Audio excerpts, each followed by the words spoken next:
Wonderful. We are live. Yay. Sorry, it took a little bit of time, but we are definitely live. Welcome to the 2025 Domestic Violence Rally.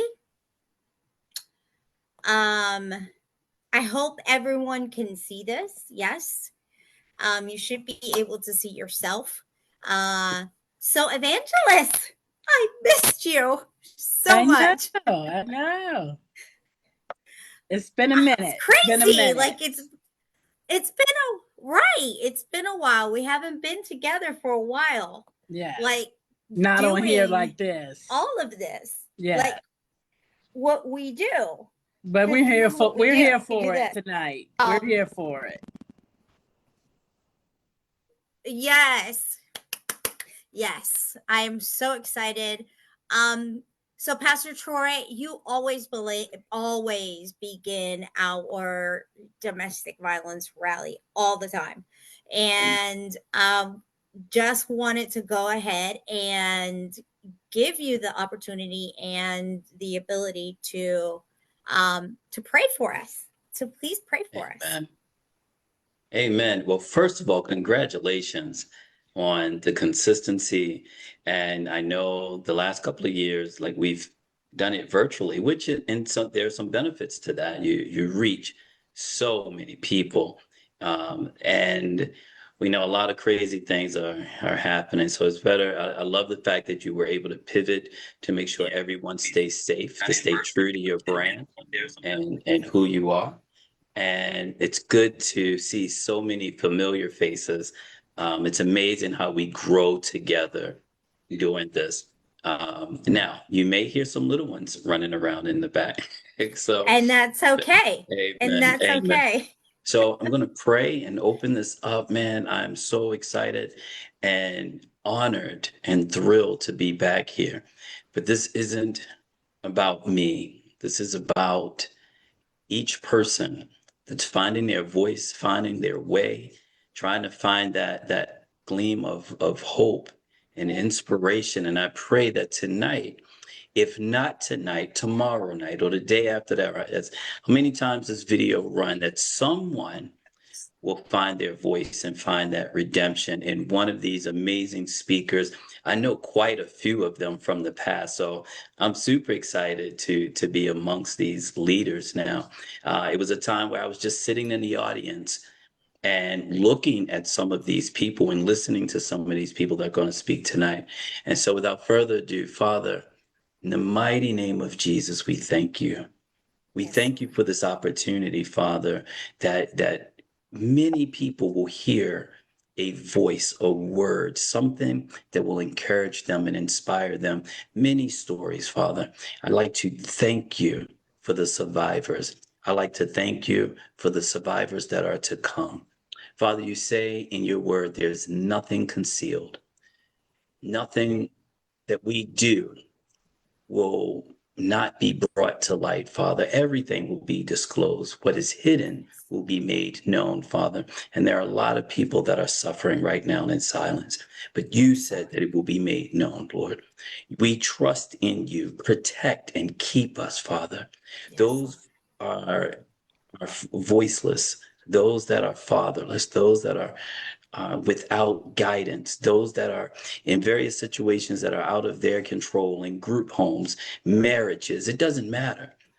Father, you see them and you hear them, and you sent tonight representatives of each of those communities, from the children to the fathers to the mothers. We are all subject to some form of neglect and or abuse.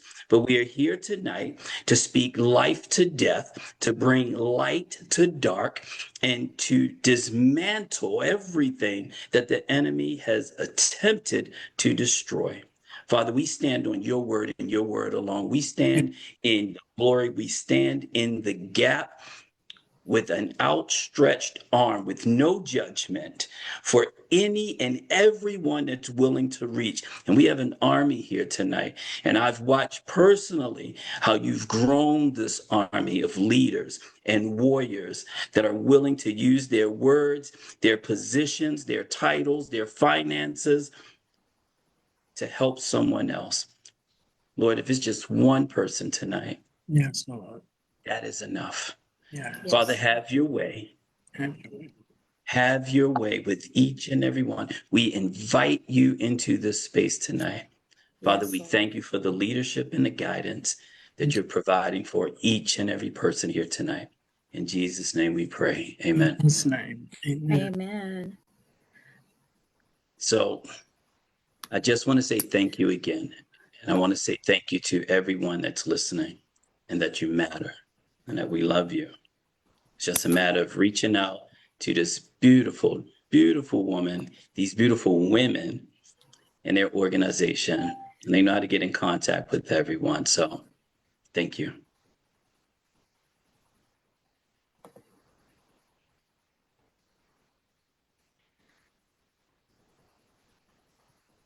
So now we're going to pull in your panel.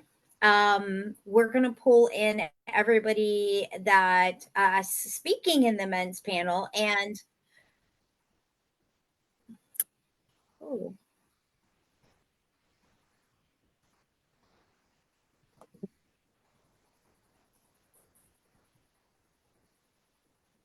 here we go. Okay, there we go. I want to make sure that I'm not seeing like triple windows.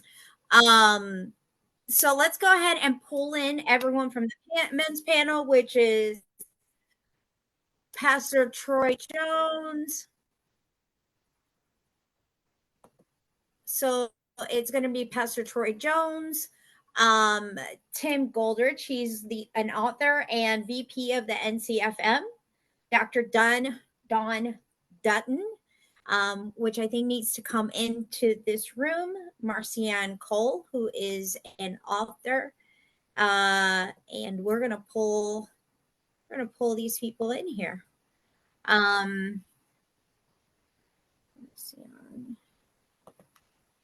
Sorry, it's taking a little while, everyone. Please be patient. You're doing great. You're doing great. Here we go. I think we have everyone from the men's panel. Yes. Yeah, I think we do. Except for Mr. Don, for Dr. Don. Let me get Dr. Don in here. There he is. Let's admit him in. Isn't he in here already? Dr. Okay, Dr. Don, you're here, right? I thought I saw him come in. I thought he was on earlier. His name is here. I can see his name. Yeah, he's here, but in the waiting room. I asked him to join. Let me try one more time. Can you unmute him or mess? There he, yes. I don't know why we can't see him. Let me try a different window.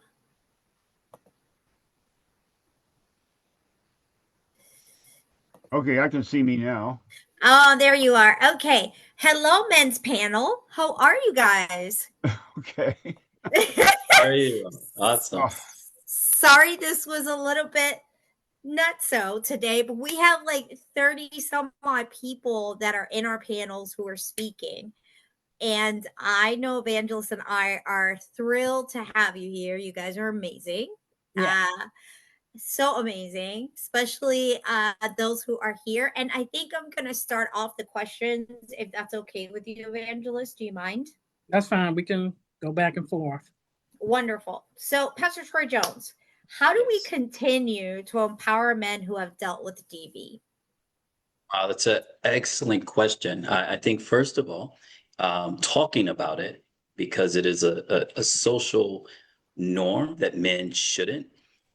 We kind of find our little groups that we will disclose bits of information. But if you have a men's group, or if you know of a men's group, I don't care if it's a church, a synagogue, a mosque. I don't care if guys are just meeting at the cafe. If you know that it's powerful and it works, encourage these young guys, older men. I myself run a weekly men's support group. It's free. It's virtual. I've been running it every single week since February 12th, 2014. And so I know firsthand the power of meeting with guys and the consistency. We have groups that start and stop for a number of different reasons, but staying connected, not thinking of hey, everyone come to my support group. It's not for everyone. Reach out, connect, and don't be afraid to actually talk about it in church. It doesn't matter. Talk about it. Give these men a place where they feel safe and they're not going to feel emasculated by sharing their story. Evangelist, do you have any questions? Thank you. Yes.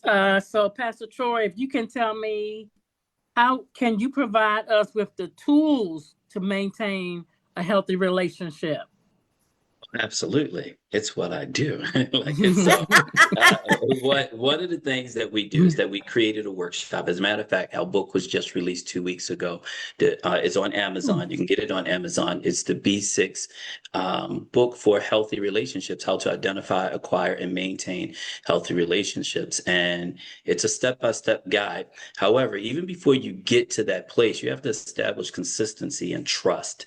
Right? Men aren't that trusting to new faces. And just because it sounds good doesn't mean that it's good for us. So yeah, teaching verbiage. Most men are very good at protecting themselves physically, but lack the know-how on how to protect themselves emotionally and spiritually. And so we equip you with words and tools and how powerful they are. And you're able to start in real time. But my organization isn't exclusive to that. There are other tools in which men can use in other organizations, and therapy. Therapy is always a great place to start. Find a good therapist. And if that therapist isn't a good fit, be honest and say, hey, I don't think this is a good fit. You'll be surprised at how many therapists will offer you additional referrals. Awesome. I am going to go to Timothy. I am so excited that you're here. And what, in your words, is the best way to respect women from a man's perspective? Okay, so from a man's perspective, women are powerful. Okay, women are powerful, and the best way to respect a woman is to respect her power, her weaponry, her efficacy, her equal partnership. That she exerts an equal overall force of influence. That's good. Not just in society, but also in the home. And therefore, she's equally responsible for outcomes. We hear all the time, the women hold up half the sky. Well, guess what? Yeah, right, exactly. And therefore, I think woman needs to share the hot seat with man in terms of looking at an equal responsibility for society, what's happening in society, and what's happening in the home. Yeah. Okay, that's good. So let me ask you, what are some stereotypes that you see between women and men that cause dysfunction in a relationship? Well, I think the most destructive stereotype is men have the power and women are the victims. If women truly are the victims, then men, the ones with the power, must be the victimizers. So then you got man bad, the over-empowered oppressor, and woman good, the innocent victim. And it's a moral polarity. Man bad, woman good. Poisonous. Yeah. Okay? It's one-sided and therefore false. Yeah. So, what was I going to say? Sorry, senior moment there for a second. Okay, it's okay. So these stereotypes are dysfunctional because they maximize resentment between women and men. both in Yeah. society and in the home. Throughout history, men have been more respected but less loved. Women have been more loved but less respected. Good. In the same way, and for the same reason that women now demand respect, men may demand love. That's true. And this is a big change for society. This is not how things work. We've not done that. So it's a big challenge for society to take a look at that. That's really good. I'm gonna go to Marcian. Is you need to tell us your name, Marcia. Marcia. Marcia. Oh, See, we were gonna do it. We were almost there. I do have a question for you. I know that you are an author and an advocate. And what led you to be an advocate for men? Thank you both for having me here. So what led me to be an advocate for men is in 2020, I lost my 22-year-old brother to domestic violence at the hand of his girlfriend. They're in a very toxic relationship. The abuse was, and as someone said earlier, abuse for men is not like a physical, like we think, when we think about domestic violence, we always think about females, we always think about it's physical, but domestic violence is more than just physical. It's emotional, it's verbal, it's spiritual, it's financial. And so a lot of times with men, we see more of that verbal, mental, and emotional abuse. Yeah. that's good. So, what steps have you taken to reach the community and bring awareness about advocating for men?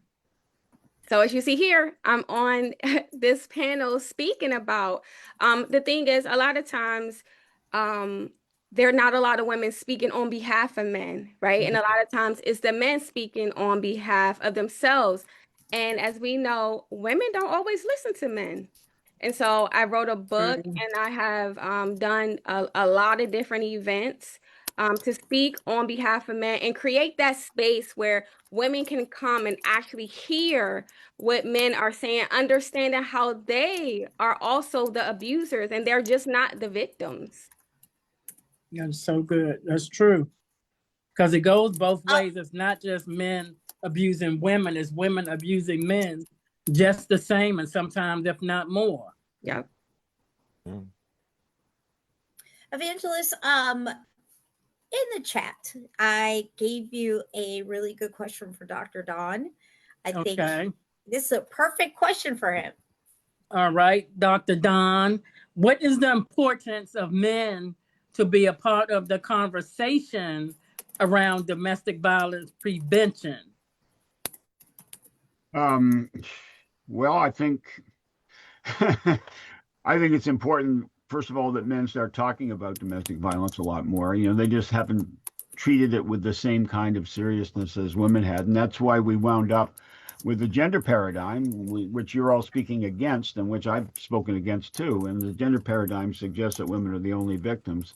And we know now that we have to have a more inclusive vision of what victimhood is like for domestic violence. There's several studies that have been done in the U.S. that, large sample victim surveys that show the most common form of reported domestic violence is bilateral, match for level of severity. So it's a back and forth thing. 50% of everybody who reports domestic violence reports a bilateral arrangement. 35% report the woman using more severe forms of domestic violence than the man does. 15% report the man using more severe forms than the woman does.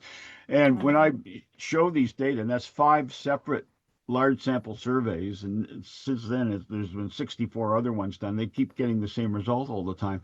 So it's strong evidence for an inclusive view of domestic violence and victimization. And men have to start speaking out. I mean, they just have to claim I think honestly what the data say, and that they're not the only ones. And I've done this. Well, I'm actually giving a talk tomorrow to a fathers group, so we'll be doing these same things, just trying to raise awareness a little bit. And of course, part of the problem has been the court system has adopted the gender paradigm model to a certain extent. It's a struggle to get away from that. There are certain preconceptions that criminal justice actors have about domestic violence. Custody assessors were primed years ago to just assess the father as a risk for child abuse, and never to assess the mother. Well, we know that's not true. the evidence suggests strongly that that's not true. You need to assess everybody and start the whole process without any preconceived gender notions about who the good guy is and who the bad guy is. You just have to get rid of those and deal with them on an individual basis. Yeah. I have a question for you. I want to change the VAWA because it's so gender bias instead of being gender neutral. Yeah. And a lot of you men get the raw end of the deal because a lot of times they do look at women and they don't look at the perspective of, like Marcia said, her brother was the one that was killed. And so a question for you is, do you think that maybe we should change the VAWA to say the VAPA, which would be Victims Against People Act? Absolutely. I absolutely think we should. I agree. I mean, the data strongly suggests that. I mean, you look at the victims. I'm working on it, guys. I'm working on it's it. The Violence Against People Act. I mean, that would be more consistent with what the research evidence says. Absolutely. Yes. So that's one thing that I'm trying to work on is legislation to really do away with the VAWA, just the word, and put it to the VAPA because it needs to be more gender neutral. Right. And it is not, it's very gender biased. And so being able to speak about issues with legislation to say, listen, this is a big issue for men too. Let's stop being so gender biased. That's right. Gentlemen and lady, thank you so much for being on this panel. We're going to smooth on over to our next panel. So we're going to put you back into the waiting room. If that's thank you so much. Thank you all. Thank you so much. Appreciate that. Let me put you guys back into the waiting room. I think we're missing. Can we put back Patricia, please? You're back into the waiting room there. Where are you? Hello, Miss Tiffiney, are you? Yes, you're in the domestic violence. Yes, super excited. I'm so glad you're here. Yeah. We are only missing, I think, Patricia, I think Evangelist might be off here. Let me see if I can find her. I don't know what happened. Oh, there it is. There she is. And I think we're missing. Thank you. I'm back. I don't know what happened. I was like, they kicked me out. I was like, what happened? And we are still missing Shamika. Emma, you're here. And I don't see Robin. I do not see Robin. I think her and Todd might not be able to make it. But is Shamika in here? No, yes. I want to make sure that she's in here. I do not see her. I don't even see her up here. I think she was on. On earlier. Yeah, she was, right? Mm-hmm. Is she in waiting? I don't see her in the waiting room. Okay, there it is. Oh, I don't know why we can't see her. Let me put her back in the waiting room and then pull her back out.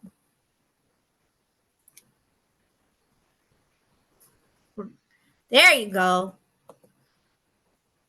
Miss Shamika, are you in here? I am. I'm trying to get my screen back on from my background. No worries. We're gonna go ahead and start. So, Miss Tiffiney, from Miss A Positiff Place. I love that name. It's so cute. I love it so much. I have a question for you. We know that you are the executive committee member in the Pennsylvania Office of Gun Violence Prevention. Yes. What are some of the most significant issues and factors that have caused many DV deaths as far as gun control goes? Sure. So this year, the PCADV, which is the Pennsylvania Coalition Against Domestic Violence, recently released their 2024 fatality report. And in that fatality report in 2024, there were 100 106 deaths associated with domestic violence. Ooh. Of those 106 deaths, 66% of those were attributed to a firearm of sorts. So that gives you an idea of That's perspective. the perspective, yes, when it comes to firearms, when it comes to gun violence and domestic violence. And that's a large percentage. Yes. Yeah. So I want to ask you, what challenges do you see when it comes to legislation on gun control and domestic violence? Sure. So when it comes to gun control and domestic violence, I always say guns don't kill people, people kill people. So, you know, having that education and that access and just continuing to have conversations, you know, around the topic. Yeah. I do not believe legislation will stop it. It has to be, I mean, to be honest, their legislation would not stop it. People have access to guns all the time. That's true. They know it's the law. So even if you made it a law, it's a matter of somebody being responsible when it comes to being a firearms owner. That's true. Totally true. Sad but true. Sad but true. Miss Shamika, I'm so glad you're here. You're with Let Love Lead. I can talk. I know I can. I can do this today. We went over this. We did. What was your driving force for starting Let Love Lead? So for me, it was my own personal experience. I was in 4 different domestic violence relationships. The last one was leading for me to pretty much be buried. However, I am still here. Amen. Amen to that. So I feel in my heart, if I can, even though some other people cannot understand, that they still have a way out. A lot of people say it's so easy to leave. And in reality, it's really not.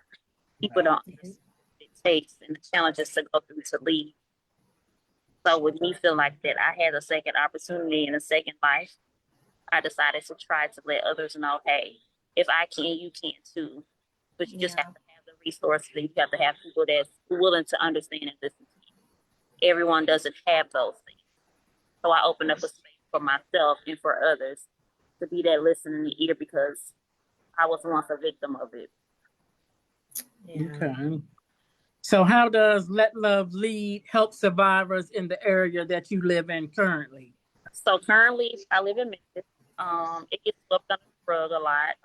It's just everything, but I do work with the amount of calls that I get in the middle of the night, wouldn't believe that would owe me can make a big difference with the resources that I have to try to make it okay. But for the most part, just I have helped,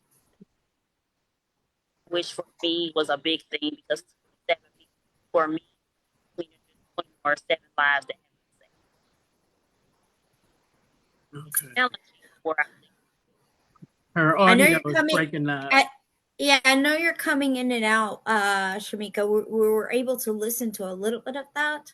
But I think the audio was coming in and out. If I can turn it. Well, I'm at the max volume on mine. Now that sounds better right there. Yeah, now it's much better. Okay. Yeah. Emma, you know I love Emma. Hello, how you doing, dear? Hey, doing good. So Emma is from the Domestic Abuse Council, which is called DAC here in Volusia County. She's one of she's the only certified center in this area. And I am so happy you're here, Emma. You know, I would not miss the opportunity to support you, Cynthia. I love you so much. I have a question. What challenges do you see that many people go through in finding a safe place to go? Oh, that is a great question. Listen, as someone who offers emergency shelter, the first challenge is available space. There are so many more cases of DV than there are available beds for emergency shelter. And honestly, some people are at the point of needing that emergency shelter. Some people have fled and still find out that they're having a hard time securing permanent housing. So everyone in the county has their own criteria for eligibility. So with us being the certified center, we're low barrier, but we only have so many beds. But if you have another agency who is working to house the homeless, they have their criteria, and they might say that they're low barrier, but if I refer them to another coalition, they might say, well, she's not actively fleeing because she hasn't heard from him in 6 months. The lack of transitional housing that is available to women that are experiencing intimate partner violence is a big barrier, because I might get out, I go to a shelter for 90 days. I might have started to stabilize, but I may not have gotten my goals marked off. I might have just got the job. I still need a little bit of time to save a little money, or I'm trying to rebuild my credit. I might have an eviction on my record because I broke a lease trying to get away. Or someone might have jeopardized my credit, or the fact that I haven't been able to maintain a job because I'm calling out for work to hide my bruises, or someone's showing up at my job. So the economy itself is fighting against women who are seeking to flee to independent housing because it's just too expensive to live anywhere and work a normal job. And so with the requirements for credit checks, the requirement for having at least $4,000, $5,000, who has that for the first, last, and security deposits? Right. There are so many barriers, more barriers than solutions. And then you have a limited resource where people are trying to assist you. But even us, like, we're an empowerment-based program, so it's with and not for. So we have people like, hey, you're going to help me get into a house. I can help you match the efforts that you've done. Like, if we help you get a job, I can match those efforts, but I can't see you day one and pay for a down payment and all the expenses for you getting a house, because we simply just don't have the resources for that. It's so sad that you guys don't have, we need more resources. We need more legislation that will provide more funding for shelters like yourself that are doing their boots on the ground, doing the work. Get your sleeves rolled up, and it's so sad that we don't have that ability to have more funding. I am going to stop talking because now. And honestly, like, we have funds to help pay for survivors, but part of the education piece, if finances is a barrier for you to be financially abused, I can't put you in a place without you having a plan. So even if I have the funds to help you put a deposit in place and you do utilities, if you're not working and you can't maintain that, we can't even make that move for you. So a lot of times it's like some people might not be at where they need shelter, but they have to go through that case management to do that economic justice and empowerment program, to work on building that budget and getting that job and doing that resume building and those mock interviews. But the process. So some people are in limbo for the process, because I can't even pitch to someone to pay for a deposit on the house if you don't have a job. And then, so that means in the next month or two, you can't afford to pay your rent. And then so you bring back in what you ran from to help you make those ends meet. So we don't want to set anybody up for failure. Right. And that's understandable. So you've shared some of what you all do, but can you explain to us what DAC is and what it does to help survivors, other than what you've already said? Absolutely. So we did mention the emergency shelter piece. And so with the emergency shelter, when they come in, they do an individualized safety plan and service plan. So it is volunteer. All the services are voluntary. So we offer the economic justice program. So with that program, there is an advocate who works with them on their budgeting, on what their needs are for financial safety. So if they need to get a job, if there's been patterns of behavior towards employment in the past or schooling, then we want to address those things. If housing is their goal, how do we obtain housing and maintain it? So they're helping to strategize and help them increase their resources, whether that's applying for an additional benefits or increasing their income or going to get a certification or trade. There's also a program that we utilize through the National Network to End Domestic Violence that offers a microloan program. So like with the first installment, it's $100 the first time you do it. And it's not for you to have the money. It's to build the credit, that someone's trusting you and lending you credit, so you can increase your credit scores. And so with people that work through that program and employ, they can get those supportive housing funds. that would assist them into independent housing. And if you have someone that might qualify for another project, say for instance, Homeless Coalition, when they have funds, but they're looking for people who are actively fleeing. So even if you had DV and you haven't heard from them in the last 6 months, they won't take you into the project. But back to DAC, we have a court advocacy program. So those court advocates assist them going to court for those criminal cases. It provides that emotional support. Let them know what the court process are, what to expect. Because this might be the first time they're going in and seeing their partner in jailhouse uniform. And so they might be taken aback for that. So we want to make sure that they're prepared for that mentally. And they have someone who's, holding their hand and guiding them through. We also have an IFP project, Injunction for Protection. So we have an attorney. We also have those court advocates that help with paperwork, but that attorney will represent her or him pro bono. We have support groups, peer counseling referrals, community education, professional development. There's a relocation assistance through the Office of Attorney General. So basically those victim compensation applications, we submit those through to our agency. We also offer address confidentiality for people that have fled and are looking to keep their address confidential. We do have in-house relocation, which would, if someone needed to go to another city or another state, they needed transportation to get there. We assess them and the safety plan says, I have support somewhere else. Let's get you somewhere else where you have a support system in place.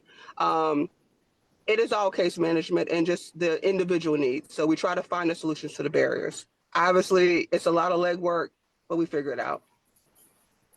Okay. Emma, I have one more question. I think we have one question for each of you. Okay. Tiffiney, I wanted to ask you, what are the biggest fears, that many victims, why they don't report? Ooh, I would say that it's that trust and that feeling safe. And that feeling like, I feel as though when a victim comes to a point that they do report and they follow through, then they're ready to leave. I know with my organization, the first thing that I ask, because my organization is self-sufficient, so I fund everything with a positive place. I ensure that they're ready to leave. That's the first question I ask. Are you ready to leave? Because we know you can reconcile time and time and time again. Yeah. If you're not ready to leave, then you're not going to leave. So I think that's one of the biggest things with reporting, because, it's that idea that they may go back. Right. They may go back. So if you call the cops this time, you may go back. Call the cops again. It's like, that the boy who cried wolf, So, and again, that's one of those things that we as survivors have to have those conversations about. Ensuring, number one, are you safe? If you're not safe, then let's come up with, like Emma said, a sustainable plan for you to leave. Yes. So that when you do leave, you don't have to go back. You're not dependent on that financial piece. It's just like she said, that might be one of the barriers to leaving. That was part of your income. That was part of what sustained you financially. So, I and again, that's my opinion. And from conversations, it's just like, well, I may go back. They're not sure. Okay. So we've heard many people say, I've heard it, why don't they just leave? Why, in your own words, do you see many victims go back or find it so hard to leave? I also, and I say this, it's Domestic Violence Awareness Month.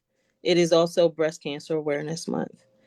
And when it comes to breast cancer, even though breast cancer, domestic violence, neither are the fault of the individual.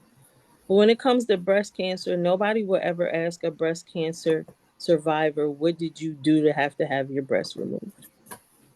But that's something that is always asked, and without hesitation asked, of a survivor, a victim, survivor of domestic violence. What did you do to cause what happened to you? I think there's that fear, there's judgment, there's the stigma, like you did something wrong. I was stabbed 7 times. I know I did nothing wrong. And again, until we continue to have those conversations like this and around those topics with other survivors, we won't change systems. We need to change systems, and our voices need to be heard on a national basis, on a bigger basis, and louder. And we need to come together to do. Absolutely. And I want to add to it, like when someone is contemplating leaving, all they see is the barriers. And so, and then they're operating from a place of trauma. Like all I can see is, okay, you give me an answer, like what you think I should do. I have a response to that automatically because of things that I've experienced in my lifetime. And so and then we have to take in a part of the mental and the psychological abuse. People have been groomed and conditioned to believe certain things about themselves over a course of time and years. It takes a lot of work to undo that programming. Yes. They have to retrain their own brain, because there's hope that if they do something differently, then this person will act differently, because they're thinking that they're the reason for the abuse. So they're holding all of the sorry, what is the word? It's been a long day. It's DV month, so I've been going. But they're holding all the cards of just thinking that it's their fault. And if I do this, then he will do this, he or her. And in not knowing that this person will always change the rules. Anytime that you think you're meeting what expectations that they have for you, they're changing the rules, because it's all about power and control. And so a lot of people only see the barriers, and they're being programmed to see something different than what's really true. If someone's threatening me and instilled fear in me and intimidated me for years, I'm going to believe those threats because I've lived with those threats. No matter how many times you tell me something different, until I believe it, I can't live it. Yeah. And there could be factors too that play into that. You know, there could be factors where the person's disabled and counts on the abuser. They can be codependent when it comes to alcoholism or drugs. And being able to, and one can be the abuser one day, and then the other one can be the abuser one day when it comes to alcohol or when it comes to drugs. So there's that, again, that paradigm. Yeah, I know how to speak, but it becomes like this little square where it's like even more. So I'm gonna leave it to Evangelist now. Really quick, before I go, Cynthia, I forgot to mention about, because there's so many different services, but we do have child welfare advocates too, because we don't take into account of the DCF involvement or children, because child protective services, depending on where you are, is that when law enforcement is called, their mandated reporters, they have to call DCF. So on top of me having to deal with the law enforcement, the criminal justice system, pretrial release conditions, the state attorney's office, I also have to deal with DCF coming in and trying to see if I'm a good parent or I'm keeping my children safe when I'm the victim.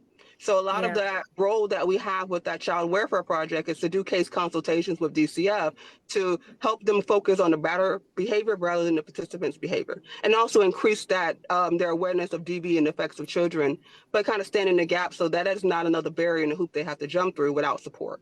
So I did want to add that because I forgot about that service. So ladies, before we leave, because we're going to go to the next panel, can you guys all say your organization and how we can find you? Sure.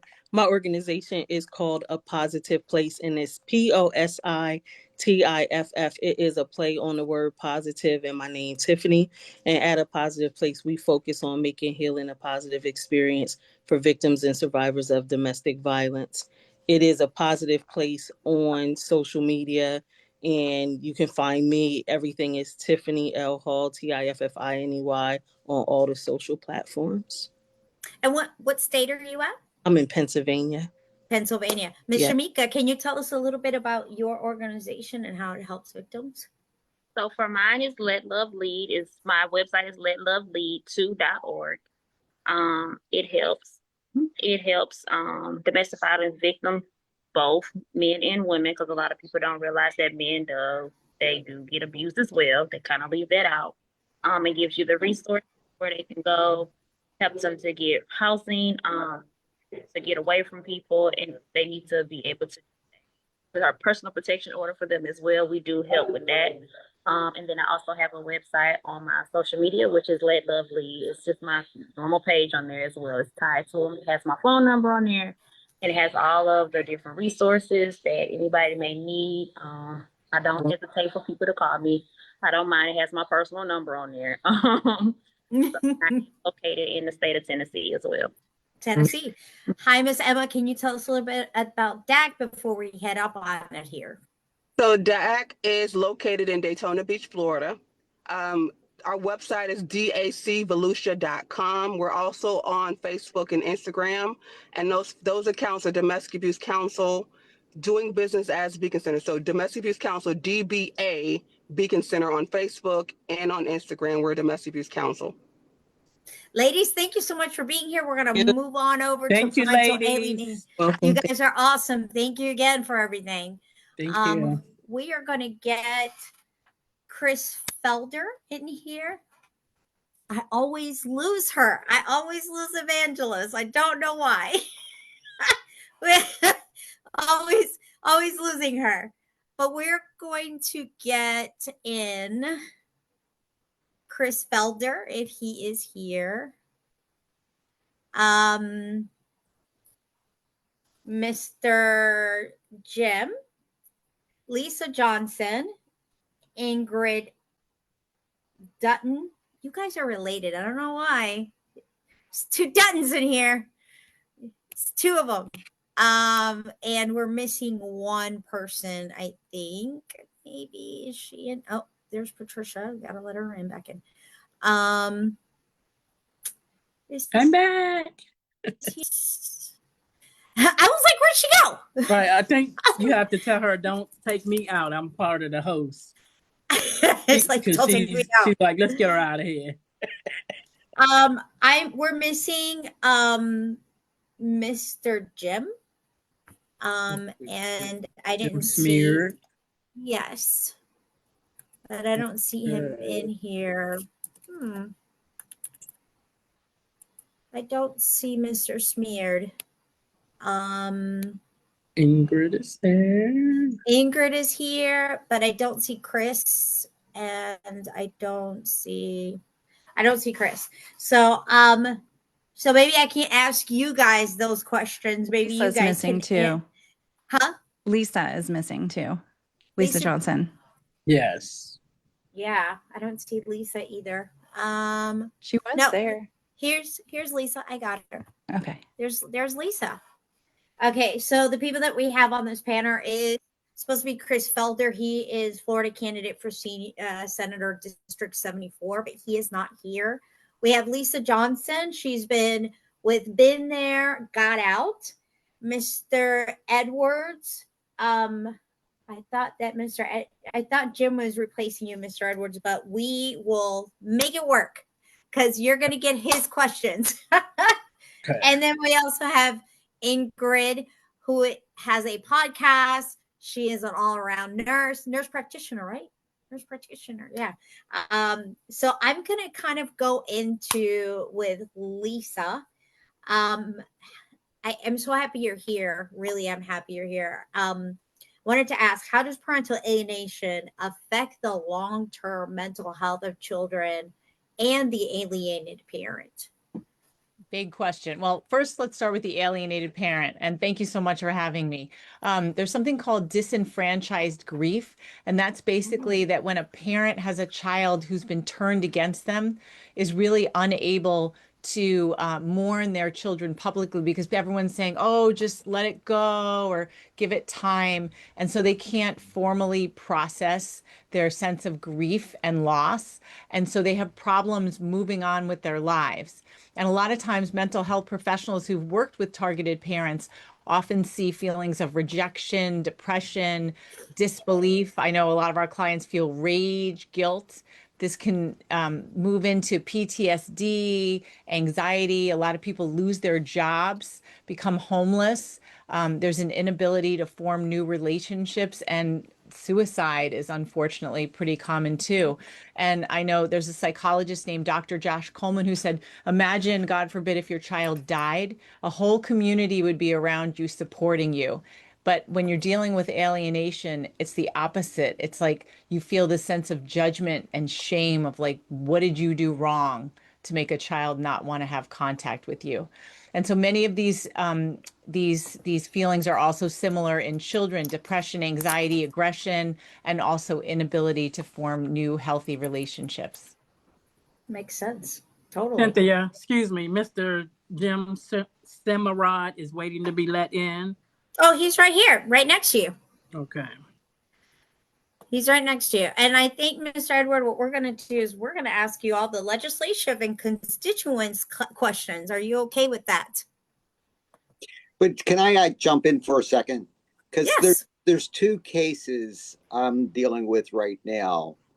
The individuals I can't explain right now, but the one has a daughter and about, 13, 14 years old.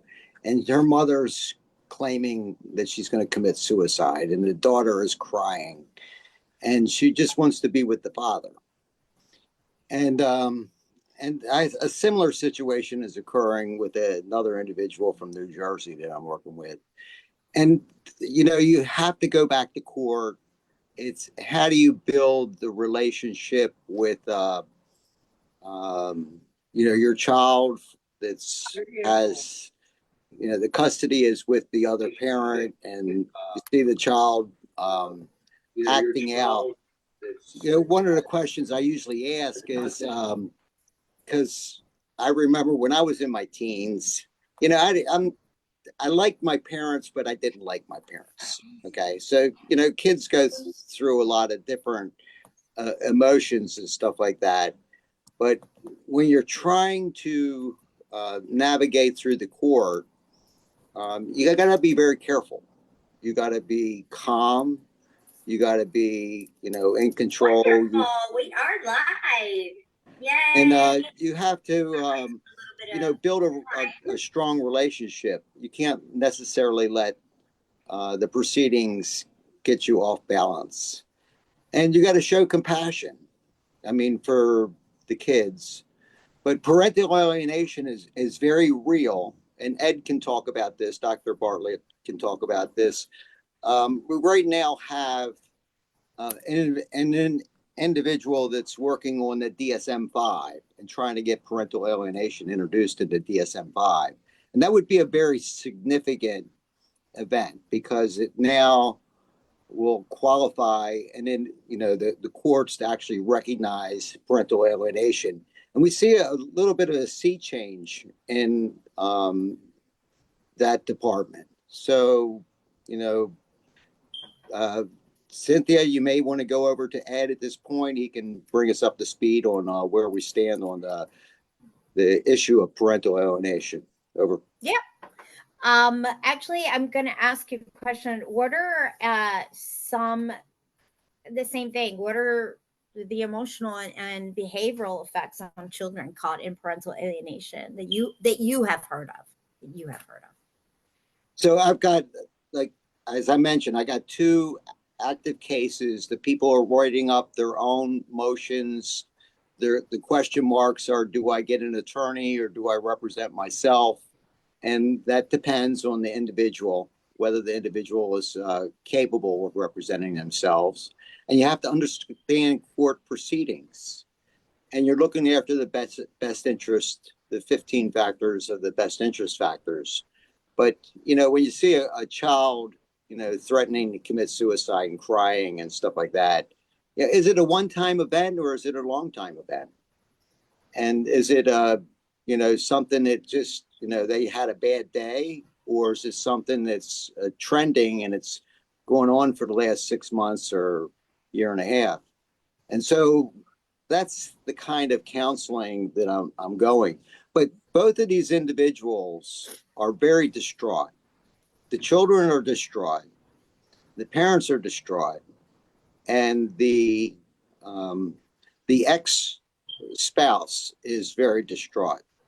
And so the judge has the dilemma of how do you create an environment where the parents can be in disagreement, but not necessarily disagreeable. Okay. And so it becomes you got to have compassion, empathy. And I think those terms are really relevant, especially in a parental alienation case.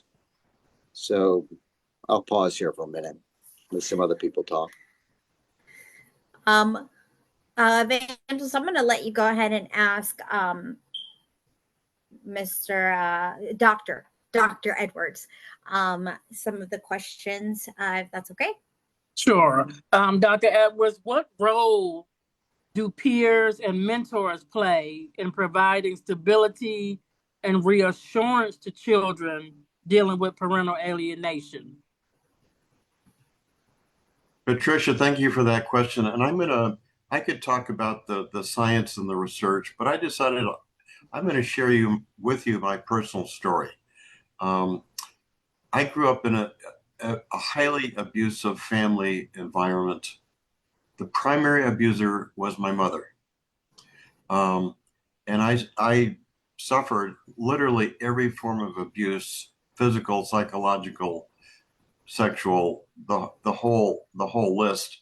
And yes, my mother did attempt to alienate me from my father. And I want to put this in the broader context of the effect it has on a human being. I went through literally decades of my life. I'm 74 years young. I'm proud of that fact. Amen. I went through literally decades of my life, what I would call a dead spot in my soul. I was not aware of the deep hurt that I was carrying within me from that childhood abuse. It wasn't literally until my 60s, until I finally came to terms with this dead spot in my soul and began to realize, wow, this really is a big deal. And I got counseling and so forth and so on. And I feel like I'm largely healed, but of course I still have the memories. So anyway, so I've answered your question in a holistic and personal way.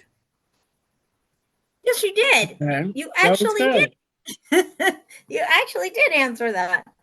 Ingrid, I want to go straight to you, and we're just going to go round and round. So Ingrid, I do have a question. What distinguishes healthy boundaries from harmful alienation behaviors that many experts on your show have spoken about? Oh, that's a good differentiation. So healthy boundaries and the unhealthy boundaries is when you have parents who will, make little snide comments about the other parent.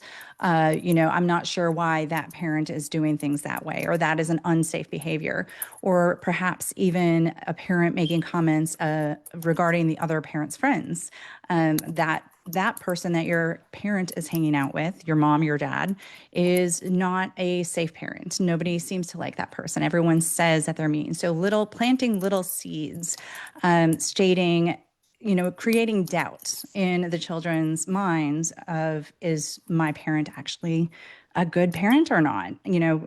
Not losing trust with that parent, and setting good boundaries when you are on the receiving end of those comments. If your children are coming home and they're saying, mom said this or dad said this about you, you need to set the good boundaries without retaliation. You don't want to, in turn, start bad-mouthing that other parent. So you want to validate the children's feelings. You want to ask them, well, how does that make you feel? Because you want them to be able to take ownership of how they feel. You want them to start to recognize what good behaviors are, what bad behaviors are, and come to their own conclusions. And, in the interviews that I've conducted, it's a very difficult task for parents to do, because you want to defend yourself. You want to, you want to scream, that parent was abusive. That parent is currently manipulating you.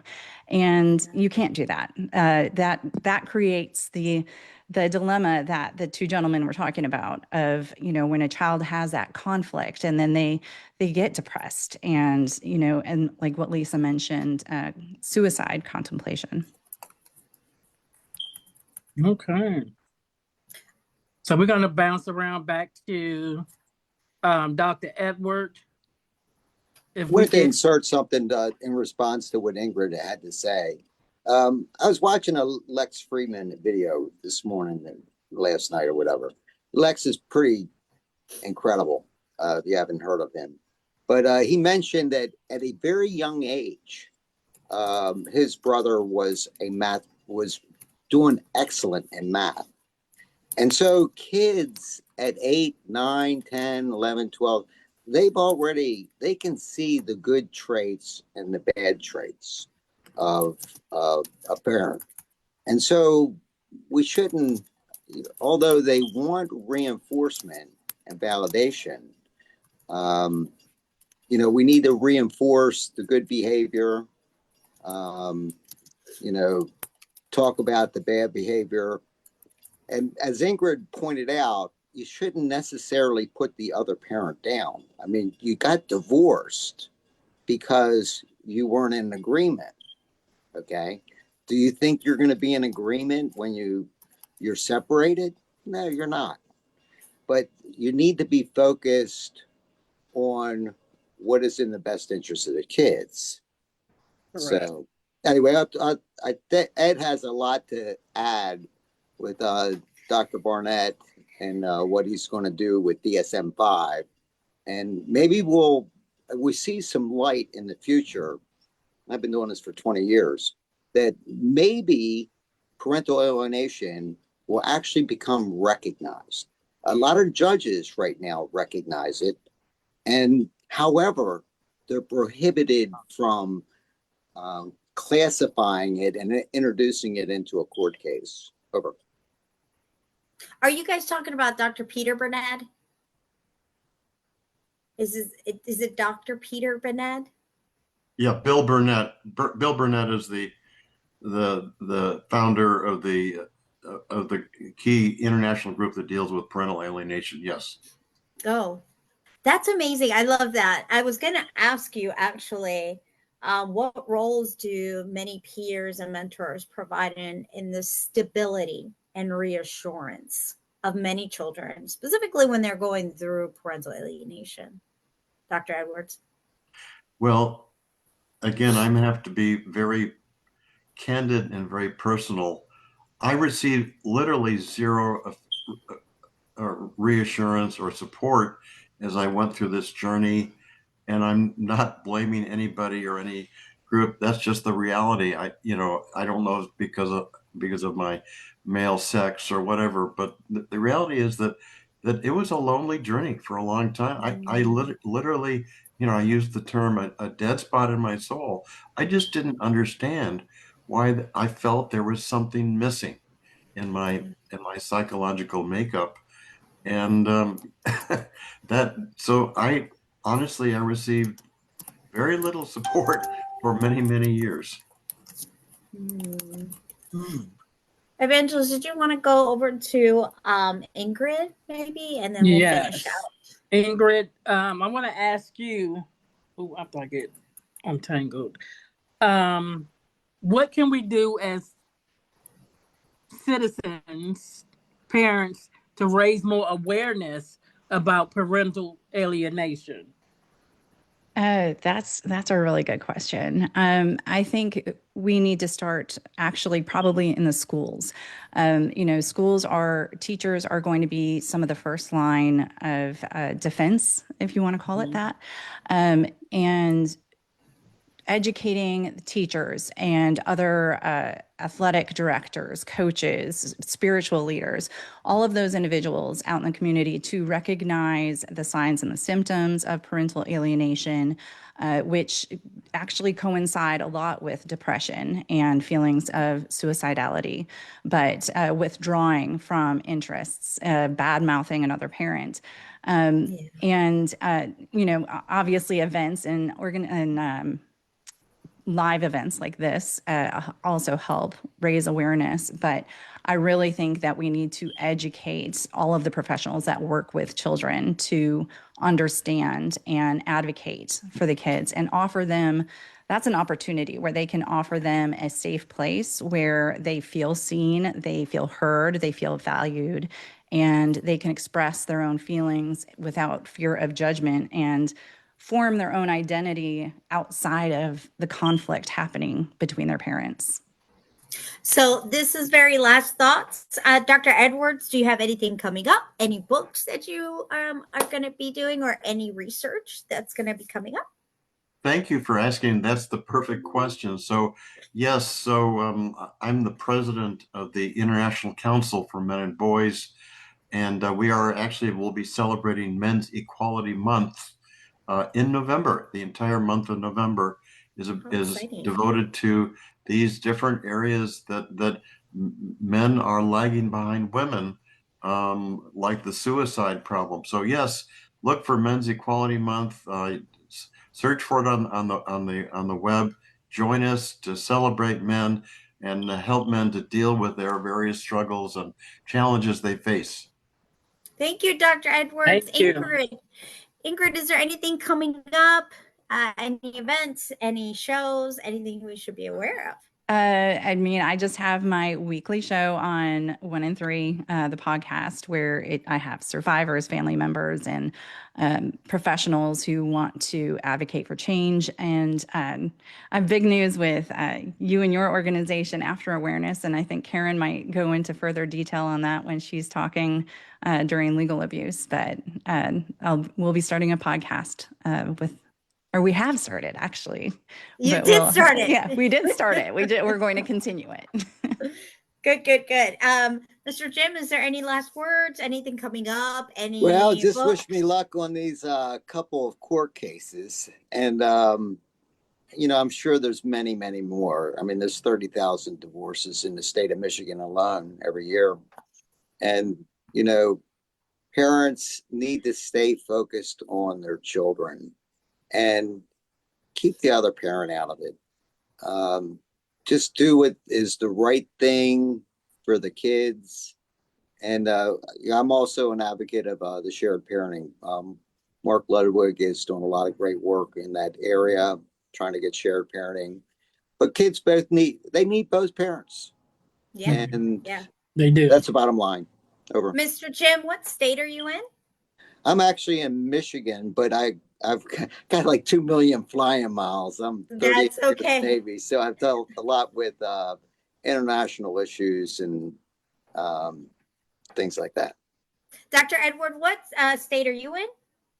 I live in the great state of Maryland. Yeah, I love you guys. Ingrid, what state are you in? I'm in Tennessee. Wonderful. Thank you so much, guys, for coming in. We're going to go to the next panel, which is our child abuse panel, which is a great segue from parental alienation straight into our child abuse. And so we're going to put you guys back into the waiting room. If you want to wait there, awesome. If you don't, that's okay too. Thank you all. Thank you guys for being here. I appreciate you all. Thank you so much, Cynthia. Be in touch. Let's put you back. Wonderful. Oh, you're still here.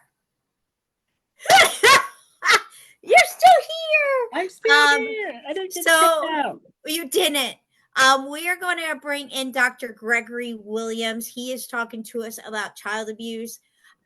He actually has a book, and we're going to try to find him. I think that's him right there. He is talking to us. Dr. Don, and then we're just looking for Dr. Williams. I do not see Dr. Williams. Nope, Kathy comes in for the military. We're not there yet. We're not there with you yet. I'm just hey, you let me. You're just waiting. Put me anywhere. You're like, put me anywhere. They probably could answer anyway. Yes. You probably could answer the questions. Yes, exactly. But I'm gonna put you back. I'm gonna put Kathy back. And man, I don't know what happened to Dr. Williams. Was he on there before? He was. He actually, we were able to see him. Well, Dr. Don, we have you on everything. Okay. We have you everywhere. But I'm going to speak for everyone. Right. I don't see Dr. Williams, but I think maybe some of the questions that I have might be able to be answered by you, if that's okay. I might have to go up to the men's panel, but don't you got to put me back in a waiting room? Oh, Nope. you're still Oh, you're still here. you're still here. Lord, I'm so sorry, Kathy. We're gonna be okay. We're gonna make this work. Dr. Don, I read one of your papers, one of them that talked about parental personality disorder and the effects on kids. Can you explain a little bit about that personality disorder and the effects it does have? Yeah, a personality disorder is a person who has thoughts, behaviors, and emotions that are outside the societal norm, and these are fairly consistent. So they get played out in a variety of relationships, including their children sometimes, unfortunately. And what we did in our review paper was we looked to see whether parental personality disorders had negative impacts on children. And we found there were a couple in particular that were problematic. One was narcissistic personality disorder, where the parent is all self-absorbed and really doesn't, and thinks the whole world sort of exists to, to please them. And the other was borderline personality disorder, where the person has not much emotional stability. They tend to be very volatile and reactive and overreact to things. And both of these played out in terms of behaviors that these parents would use with their children that were not very positive for the kids. I mean, the narcissistic child, in effect, kind of winds up spending most of their life trying to please a parent. So when they get into an adult relationship, they carry that motif over with them. They're trying to please another person all the time to the point of ignoring themselves. So it's hard for them to be assertive sometimes. And with borderlines, they've been subjected to sort of emotional onslaughts. And so that obviously has a lot of impact on their own emotional development, which can be unstable because of what they've been growing up with. These two are really problematic, and in my view, are things that need to be taken into consideration when they're doing custody assessments. Evangelist, I'm going to leave you to the next question. It should be up where the men's section is. What are some best practices that wait a minute. It's up, it should say also, can you explain? We're under the child abuse, right? Yeah, I don't think Also, can you explain a little bit about how certain personality disorders in parents are related to child maltreatment or child mental health problems? Yeah, well, both the ones I mentioned are related to both child maltreatment and mental health problems. I mean, they found mental health problems in children of parents who had been diagnosed with narcissistic and borderline personality. And I mean, children need a kind of consistent parent, someone they can bounce off of, someone where they can develop their own emotional well-being. They don't get that with either narcissistic or borderline parents, for the reasons that I just mentioned. And so when they do actual studies where they assess both the parent and the children, and they look, in fact, at the interaction patterns and look at the behaviors that transpire between the two, these are the two personality disorders that stand out. As I said, the children of narcissistic parents are just spending all their time trying to run around to please mommy or daddy, and they just, it's nice that kids do that naturally, but it's so extreme with the children of narcissistic parents because the narcissistic parent is very controlling and self-absorbed. So that's all the child is kind of learning. So they're not really developing a more sort of capacity for maturity in terms of their own emotional development. It's just all oriented to pleasing this other person. They get into a relationship and they wind up doing the same thing. Question: Do you think that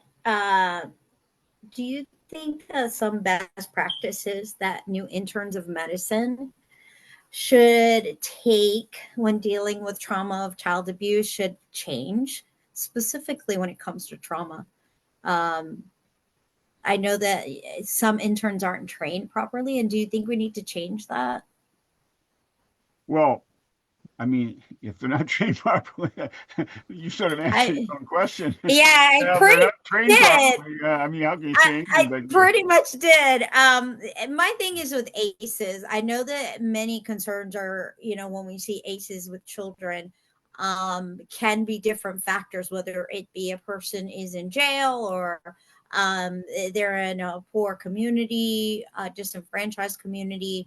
And so that also can play a lot into certain issues of child abuse. And like you said, that it is that narcissism within the parents that can cause the issue as well. So I totally thank you, Dr. Don. I appreciate that. Evangelist, I don't know if you have any other questions. I have one more question. What are some red flags that you can explain that families and friends or the community should be on the lookout for when a child is being abused? Well, I mean, the most obvious thing, I mean, the really most obvious things are kids who act out. You know, they're beginning, you know, they're aggressive at school.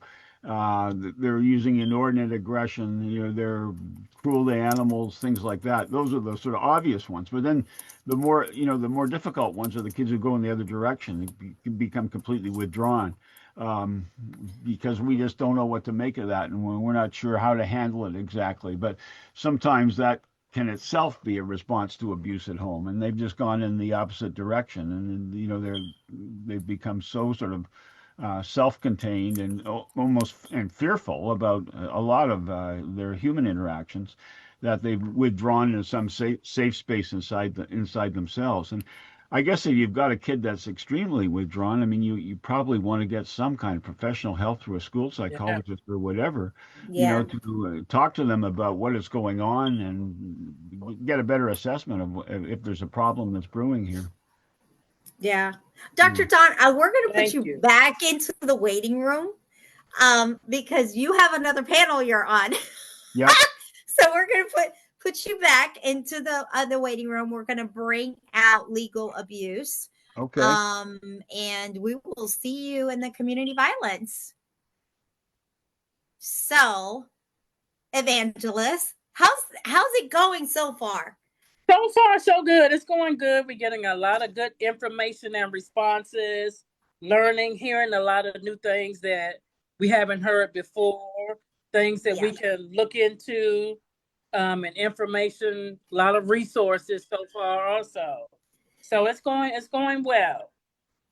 So we have a couple of people that are coming in right now as soon as we can see their background or their video feed.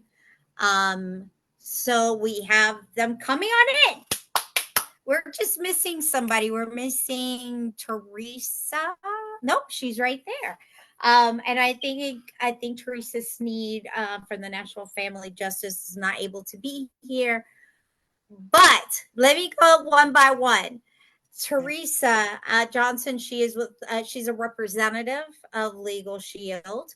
We also have Jennifer Garcia, who is a lawyer, great friend, lover.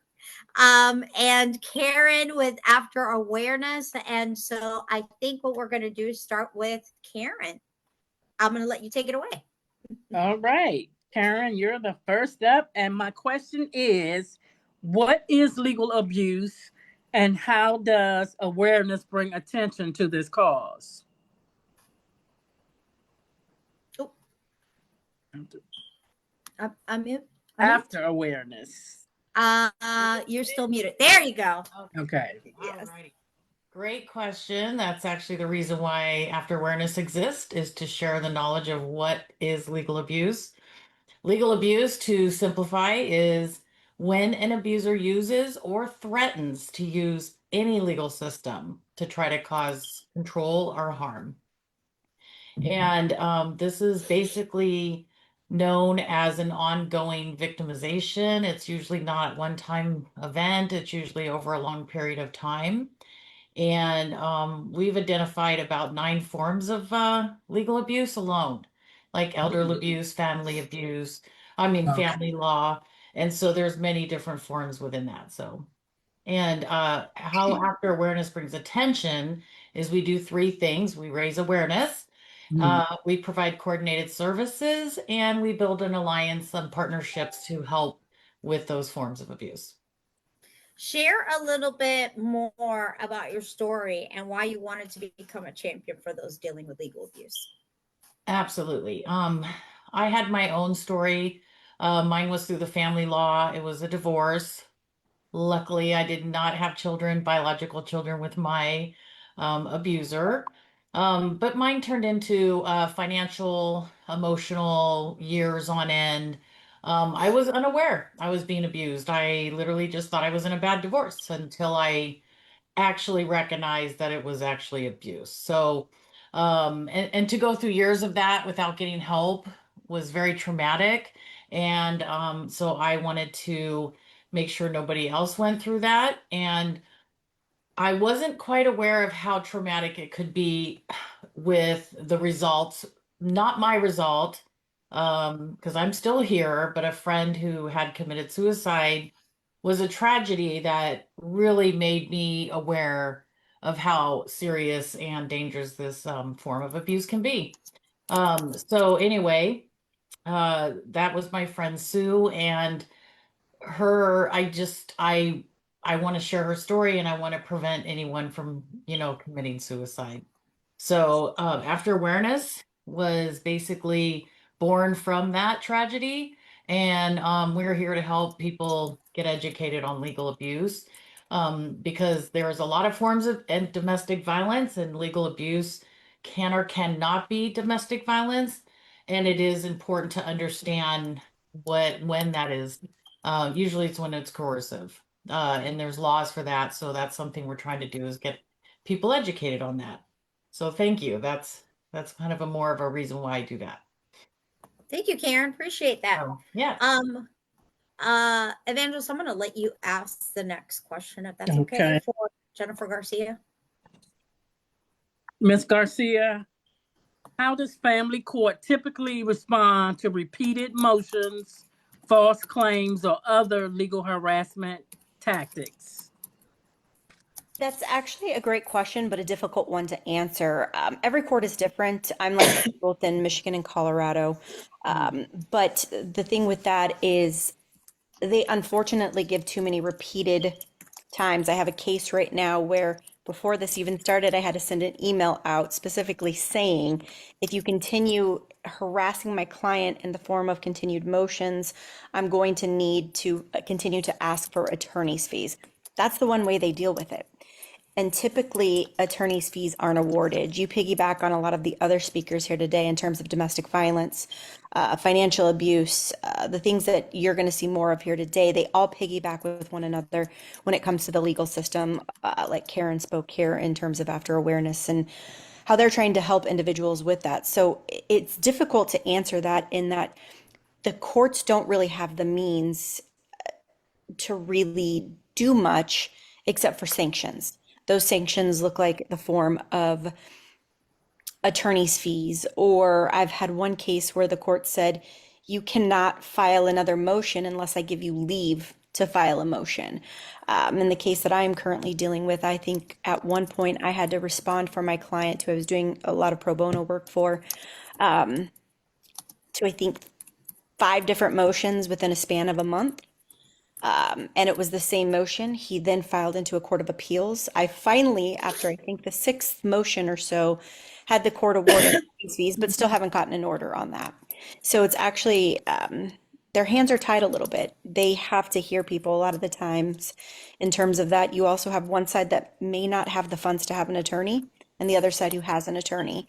And so it makes it difficult when you have somebody who's actually an attorney and knows how to make those legal arguments, but the person who domestic violence, financial abuse does not have the attorney because that spouse took the money, was in control of the funds, is representing themselves. And I'm not sure which speaker it was here tonight because I was listening, was saying you have to stay composed. But a lot of the time it's very difficult to stay composed when you're in the courtroom with somebody who doesn't have an attorney to represent you, because you want to go in there with the anger, the frustration, but sometimes those don't align with the law. So the court can't find in your favor, and it makes it very difficult when you're looking at issues of harassment and legal abuse. I'm going to ask you a question. So how can survivors distinguish between legitimate legal actions and abusive retaliation filings? Totally different. And again, wonderful question, but a difficult one to answer. You can differentiate between it, because you're going to see a lot of these filings that are we talked about, or the other speakers talked about, narcissistic personalities, things along those lines. You're going to see motions that are full of lies or things that you can refute, but how do you go about refuting it, especially if you don't have the funds or an attorney to refute it? You come in more emotionally charged, especially if there was domestic violence there. Again, we know it takes a survivor of domestic violence multiple times to leave, or like Karen said, you're not necessarily aware of this legal abuse that's going on. You just think it's typical. You just think that's something, the way the legal system goes. So to differentiate, it's a hard one to do, but when you're looking at it, whether it is abusive or retaliatory, they're kind of one and the same. They're retaliating against you because you have that voice finally.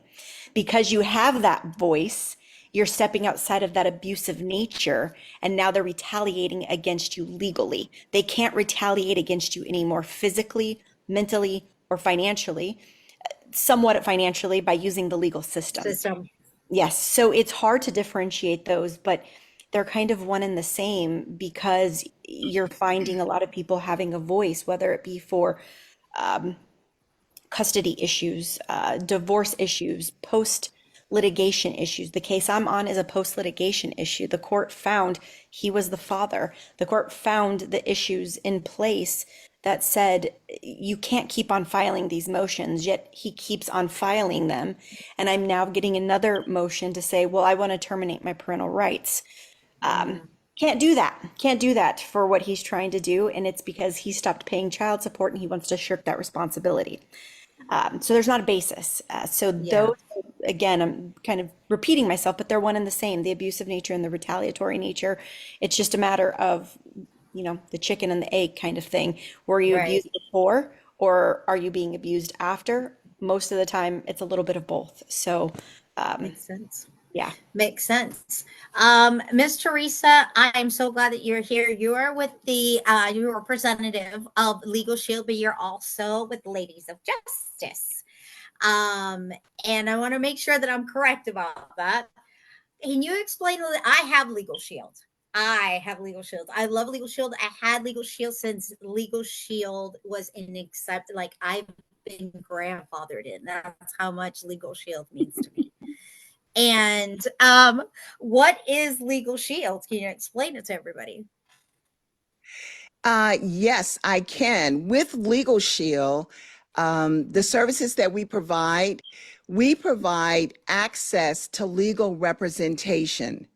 Okay, so we give people access to the attorneys, legal advice, document review for a fixed monthly fee. I just heard Jennifer talking about the fact that some of these victims, they just don't have the money. Well, the best part about it, you're not paying $200 or $300 an hour to have that legal representation, but something, less than $1 a day to be able to have access to legal representation. So if someone is going through legal abuse, like abusive litigation tactics, you just heard about that, harassment, it could be workplace abuse or other legal wrongs being done to them under the color of the law, or maybe even just by others abusing the legal system, Legal Shield can help in so many ways. But keep in mind, there are geographic as well as state law limitations. So the laws can vary from state to state. But bottom line, we give people an opportunity to have someone who's there on their behalf, who can speak for them, can give them a voice. Because oftentimes we don't know what to say. We don't know how to handle. We don't know what to do. We're overwhelmed. That's when we step in. And so some practical steps that someone could take with Legal Shield if they're facing a legal abuse, it could be like, first of all, let's get the plan as soon as possible so that you have access to legal advice. Maybe that means asking a friend to cover that cost until you're able to, or a family member. You want to document everything. That means you've got to collect texts, you got to have the emails, letters, recordings now, if that's legal in your jurisdiction, but you've got to have the dates, the times, the witnesses, because this is going to help establish what really is happening. And then you want to contact your provider law firm through Legal Shield. And that's to describe the abuse clearly and ask, what are my rights? You see, if you don't know your rights, then you really don't have any. And then you want to review any documents that you've been asked to sign, or maybe somebody has sent to you. Don't sign that before having your attorney review them, because you do not want to acquiesce your right. And I know that it can be a stressful time, but you still don't want to do that. You've got to have someone with a clear head to review those things for you. And then send cease and desist or demand letters wherever it's appropriate. We can help you do that to make sure that everything is valid. You also want to explore filing complaints. You know, sometimes filing those complaints can be to government agencies, labor boards, human rights commissions, consumer protection offices. It just depends on the type of abuse. Legal Shield lawyers can help you understand what right channels you need to be navigating through. And then if you're considering going to court or obtaining a restraining order, if necessary, Legal Shield can provide or arrange representation to help you find a lawyer with the experience in the area that you need. And the last thing is, and this is the most important thing, that is to take care of personal safety. Legal abuse often overlaps with emotional or physical risk. So it may be necessary to combine your legal steps with advocacy. Advocacy organizations, law enforcement, social services, depending on the severity of the situation. I hope that answered your question. Yes, it did. Absolutely. I'm going to let Evangelist Good ask. job. Evangelist. I'm going to wait. Miss Garcia. I don't know, but did we already answer? Oh no, we already answered that one. Yeah. I was ready to go just in case. I was ready to go. Ms. Johnson actually answered both of the questions we were going to ask all in one. She answered them both.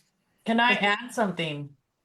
Sure. I just want to, with everything that you guys have said, with all the back and forth of everything, is a balance of legal, emotional, and financial. One of the things After Awareness is doing is building teams. We actually call it LEAF teams because it's legal, emotional, and financial. All these services, it's hard enough to just find legal, but when we really reach out and seek multiple help, you know, if you have an attorney but you can't afford to do everything with the attorney, do a lot of the work on the side and then have the attorney evaluated at the end, because a lot of times attorneys can't do all that work. A financial analyst can't do all that work, but you can do a lot of that work yourself. So self-advocacy with a balanced team is what's going to keep you moving forward. And so I just wanted to share that. To me, I almost forgot, and that is a very important thing with balance. Thank you. So the last couple words is Karen, do you have anything coming up? Any final words? Any books? Any events? We have a really nice, our 3rd annual Awareness Day is going to be held over here at Ormond, Daytona Beach, Florida, which we have a lot of great people. And we have a podcast. Ingrid Dutton, that you saw from 1 and 3, is our host. I am super excited because we are doing just that, the legal, emotional, and financial Q&A. We'll have a lot of experts. There'll be a lot of great tips and tricks on that and tools that will be provided. And Cynthia is I'm one of those experts. One of those I'm one of the experts. as is Jennifer. So thank you. And I am super excited about our podcast. You could check it out on Facebook now. And our November 8th will be passed around as well. And we do have an online raffle to support the organization if you can't make it to Florida. So we're excited. Jennifer, anything coming up? Any new, any books, anything? No, just working with After Awareness with Karen. I'm very grateful to be a part of that. I'm working to hopefully finalize getting licensed in Florida, so I'll be licensed in 3 states, knock on wood here. I will also be a part of the After Awareness, and hopefully they'll use me on their podcast as one of their experts. Absolutely. Like Cynthia. So definitely would love to help out with that. That's, again, I think my life keeps me busy. Like I said, I do, I don't know if I said that, but I do family law. And so I deal with a lot of clients and I do some pro bono work for them as well, just because I do see a lot of the issues that Karen was talking about with the LEAF, the emotional, financial, legal, along those lines. So that my day-to-day life keeps me pretty busy in that regard. And FYI, Jennifer Garcia is helping me with my political running. Yes. And also our legislation. Yes, So I'm that's how- also working with Cynthia on trying to change the VAWA for, like they were saying earlier, it's not just women, it affects everybody. And so getting that legislation changed and then working with her to hopefully become commissioner locally. So yes, I have a lot on my plate, but I'm very happy to have it. Teresa, anything coming up? Any new, any sites, anything we should look at? So yes, and thank you so much, Cynthia, for giving me this platform and this opportunity to share. You know, one of the beautiful things about Legal Shield is that over the last 53 years, we basically have taken a broken, complicated legal system and we've paved our way to making it simpler, easier, and more affordable so that the average person like you and like me, we can have access to legal representation when we need it. I am so committed to being an advocate, to helping the survivors and the victims to know that there are some options out there. Sometimes we feel like there's no place to turn.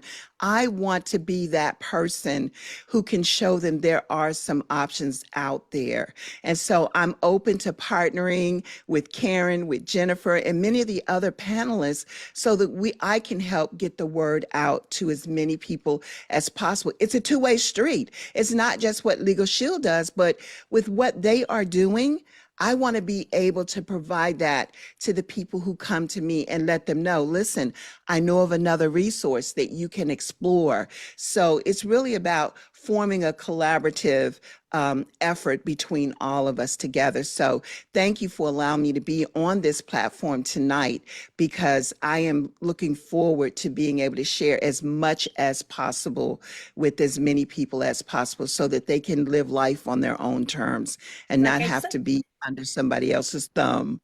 Like I said, FYI, I have Legal Shield. I've had Legal Shield since the very beginning.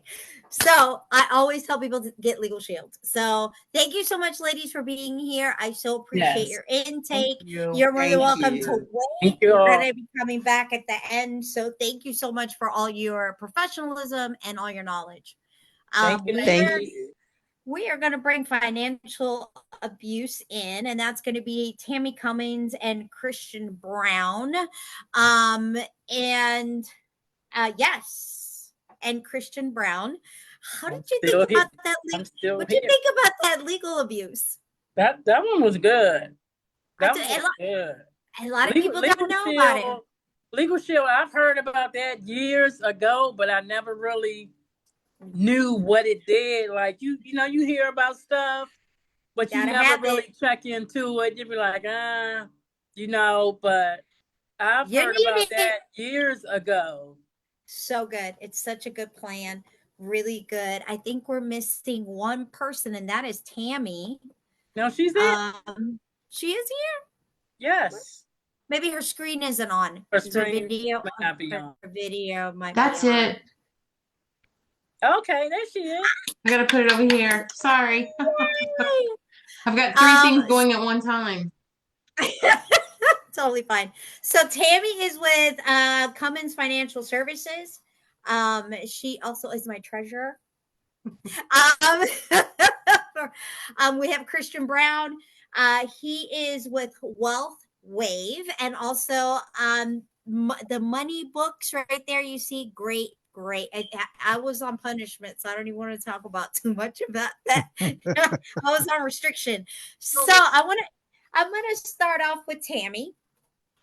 what warning signs should family and friends or professionals watch out for that would indicate financial abuse? There is a lot of them, but the biggest one that I see is people hiding things. When they start hiding bills or finances, oh, I don't want to talk about that today. That's something different. We don't need to talk about that. I've got that. I got this. I got that. And before they know it, they're like deep in the hole. So it's about that hiding money or hiding envelopes for bills, financial. They do it. People, I've seen bookkeepers do it to their companies and sabotage that, and people in relationships sabotage themselves with that too. So that's a big thing right there.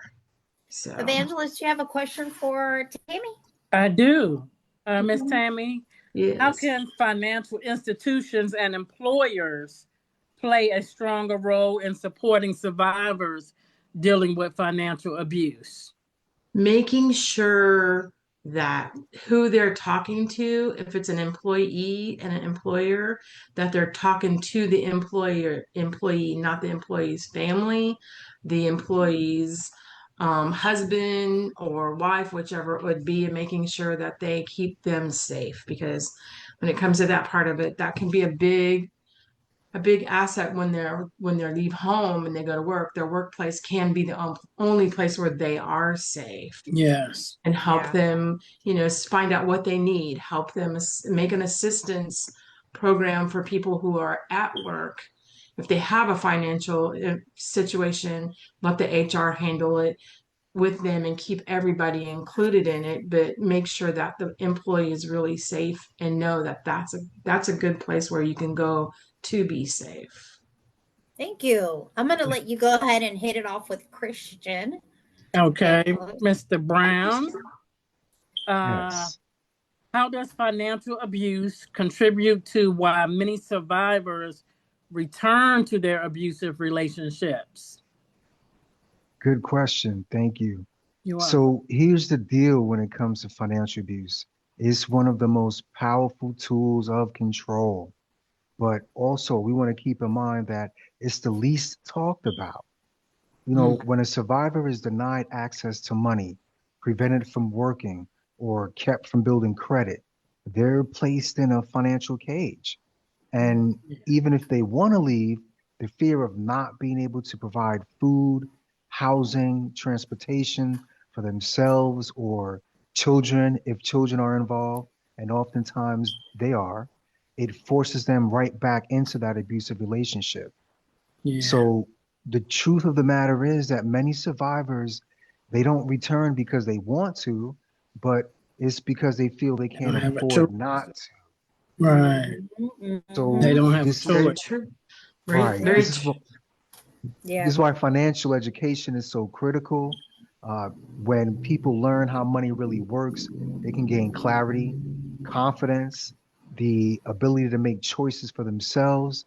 And financial literacy is more than just numbers. It's freedom and safety in a lot of cases.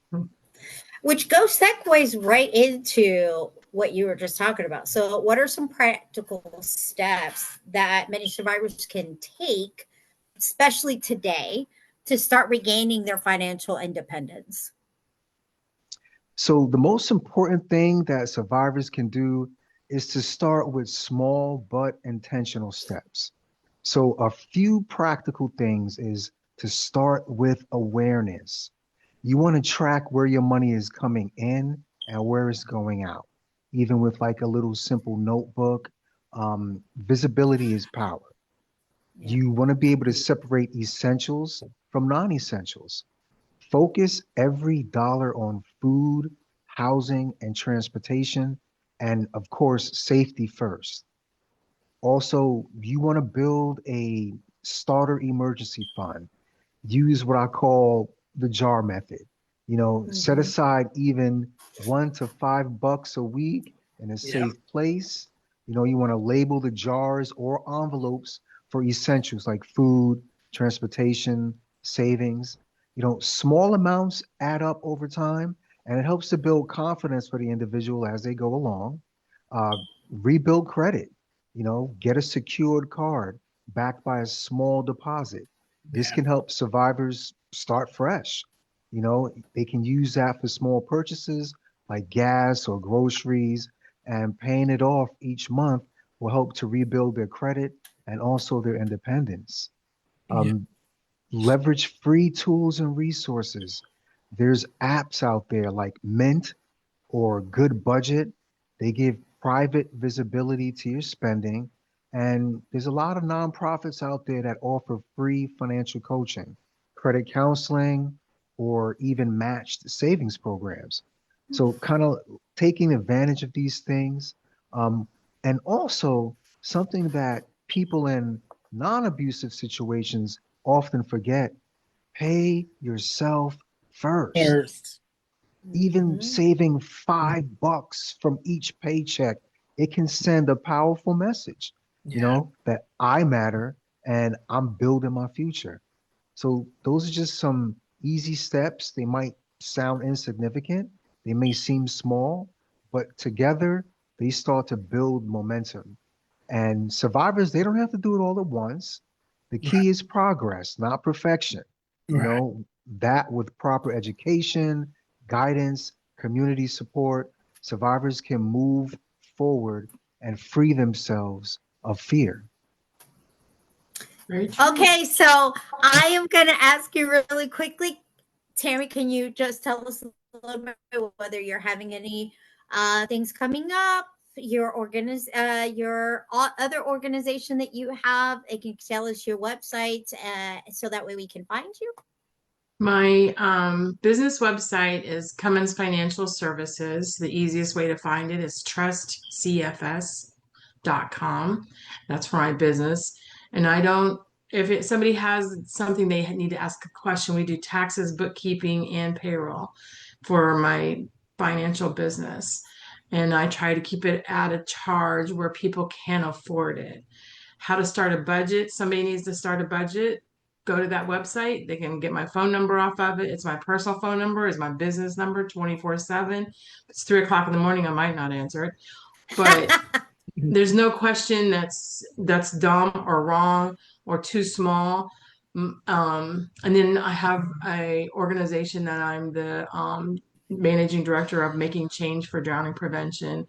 We provide scholarships to neurodivergent children who are learning to not drown, which is not swimming lessons. It's different, but they learn anywhere, and you can start at 3 months and go up to 18. So, and we service Volusia County for that part as well. So you can find that on our website as well, Making Change for Drowning Prevention. And one of the so that's that part. One of the other biggest things I would say to people is this about your finances. Even though your partner has charge of the book, the checkbook, know what's in your bank account. You gotta know. I didn't. I was a very big proponent of, I worked 2 jobs and had no clue what was in my checking account. And I was on $100 a week budget. Had no clue, and I had 2 kids, and that was it. That's what I fed our family on. I didn't know we had where the water bill was to be paid or the electric bill. Nothing. Share the information. Find out. Know it. Know what's in your checkbook. It's your checkbook. It's got your name on it. It's yours. Absolutely. Know it. Take knowledge of it. I did. I took knowledge of it, and what I found out was $10,000. Living on a crappy budget. That's what I found out from my abuser. He wasn't physical, but it was financial abuse pretty much. So and I learned, that's pretty much what I learned. I said, I can't let other people learn that lesson. Know what's in your checking account. Know what's in your bank. Know what's in your books. There you go. Christian, anything coming up? Any classes, any business information that we need to know of, and your website? Yes. So WealthWave is a full service financial firm. The Money Books is our financial literacy education system. So I'm in the Central Florida area. Every Wednesday in DeBerry, Florida, we have financial wellness classes at my office from 7 to 7:30. fun, easy to understand, It practical is. things that people can put into use very quickly. And on the fun side of financial literacy, we're having a paint and sip with a financial twist at the DeBerry Community Center, October the 19th from 3 to 5. And you're sending that out to me in an email, right? Yes, I will be. And text message as well. And text. Thank you guys so much for being here. We're going to bring in the spiritual abuse, and that's changed a little bit, Evangelist. I'm going to throw a twist at you, okay? Okay. We're going to bring in Robin for that, Robin Castleberry, because she is ordained. And we're going to get Robin in here, and we're going to put you guys back in the waiting room. Okay. Okie doke. Thank you guys very much. Thank you guys so much for Absolutely. being here. Let me get Robin on in here. Can we get Robin in? Robin Castleberry? We're going to put her in. We're going to put her on her spot. We're going to put Robin on the spot. Because we do not have Apostle Carolyn or Dr. Johnson. I don't see. Oh, we don't have either one of those? Either one of No, but yeah, we don't. But Robin is an ordained minister, correct, Miss Robin? You're on mute, Miss Castleberry. Robin, are you able to hear us? I think she might be stuck. I think okay. You're going. You're coming in and out, kind of broken. Can we unmute you? Yeah. Okay, there you go. I should be on mute. Okay. Okay, good. The video looks kind of laggy with you and stuff, but I think we can still hear you, so it's fine. We were gonna bring you into the domestic violence, but I know you're going through some. Oops. There she goes. Can't get her back. I don't think we can get her back. That's okay. I think we should just go to the next panel. Let's just go. Let's move on for time too. Go to sexual assault. We are going to get Miss Shinece Carr, Miss Kathy Knight, Kristen Garvin. Yep. Kathy Mcknight. Sharice. Is Sharice still there? Shinece Carr. Yeah. And Christie Garvin. And Christie Garvin. Yes. I do not see Shinece. We can't see you. I do not see Christie. I don't see Christie, but that's okay. I think. No, I just looked and she's not there. So, ladies, it's just us four. It's us four. It's us four gals. First, I want to introduce Shinece Carr. She is with Survivors Healing Sanctuary. She's been an advocate for sexual assault for years. We are both Army brats. What can we say? And Miss Kathy Mcknight, I don't have your organization, Kathy. I'm so sorry. So I'll just go to you first. That way you can explain everything about your organization, Miss Kathy. Okay, thank you. Good evening. Thank you for having me this evening, Cynthia. Bound for Better is my organization, Advocates for Domestic Violence and Sexual Assault. Where I've been servicing the population for 12 years now. Wonderful. I have a question for you. What was the passion that drove you to help victims of sexual assault? The passion that led me to help the victims of sexual assault was the fact that when I started seeing more people face the trauma, the complex of trying to, get the trauma together and everything, and being a survivor myself of sexual assault, that voice was numb, speak. So once I gained my voice, I was able to speak for the ones that are afraid to speak. Flower cake. Evangelist, did you want to ask the next question? Yes. What was the passion that drove you to help victims of sexual assault? I asked that one already. Oh, you did? I'm sorry. I'm doing two things at once. What are some barriers that sexual assault survivors may encounter along their healing process? Okay, some barriers that we may encounter because it's such a taboo within the family that no one wants to talk about it right now. I would say mental, the trauma such as PTSD, depression, anxiety, or anything like that. And then we want to come up with the shame, and we'll blame ourselves for what happened, and just to understand that it wasn't our fault. It's something that we do have to, understand. First and foremost, is understand the piece of it that, it happened, and just to get through it, and then, whether or not you have that support system or anything like that. And then I have the fear of being believed.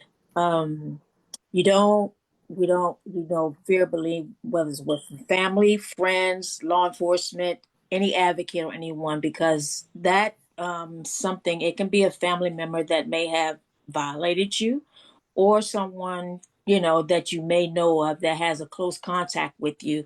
And, persons or people may think that, okay, well, what did she do to influence that person? You go into more detail as far as having people to believe you. And that's why people don't want to talk about it as much, because again, it's something that people don't want to talk about. You want to be stigmatized, or you may even be like that of being a sexual assault survivor. And, that's why you want to shut down. Again, that's why I did, I chose this a passion to speak for those people. And I was one of the people that stayed silent for so long. And then I came out when I was like 20 something years old. And at that time, I didn't feel like I was being believed. I, broke down. I felt like I was having a nervous breakdown. And that was going towards family and anything. So I shut down.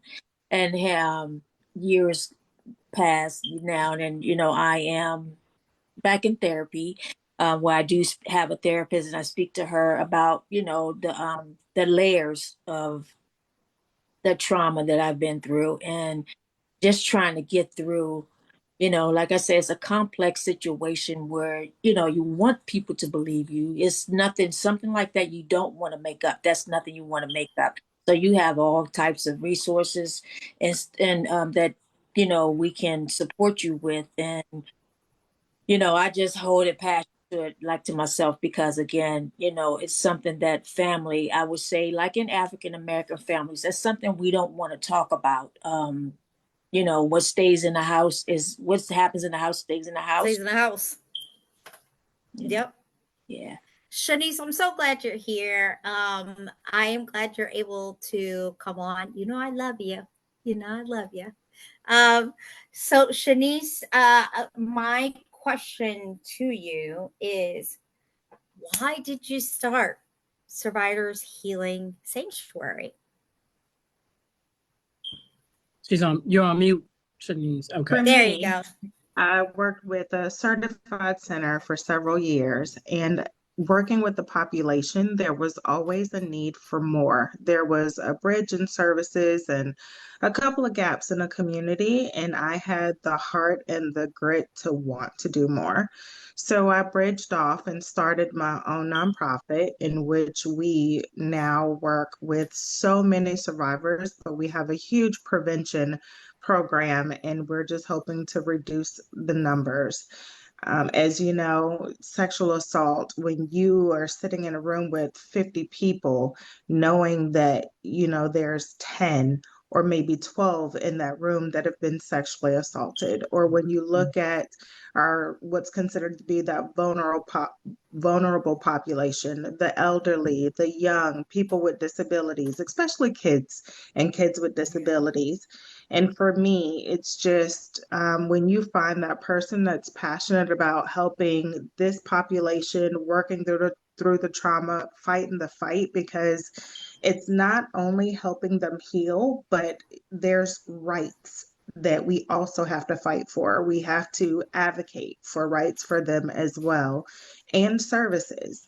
And so just knowing that that was just something that was near and dear to my heart, and especially when I was doing counseling services full time before getting into this work, I just kept seeing more and more survivors come forward, share their story, and just showing more and more of a need. And just as the last presenter just spoke about, working through those traumas, the anxiety, the depression, those that have a lot of self-blame, suicidal thoughts.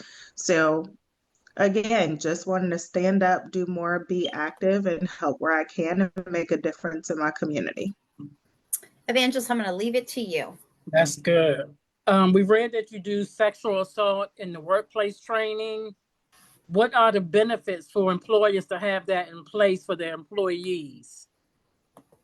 How many times have we started a new job or done the annual trainings and we have to do sexual assault in the workplace because, of course, it's required? And they show you this video from 1960, 1970 something that people are just like, oh my gosh, if we just get this over with so that I can start my job. So we try to bring more innovative but more informative ways that are in person that will actually engage your employees. But in addition to that, we do a lot of consulting with the employers and with their HR. We want to make sure that they have the appropriate policies in place to protect them and their employees. We want to make sure that those policies have the correct language. Language is important.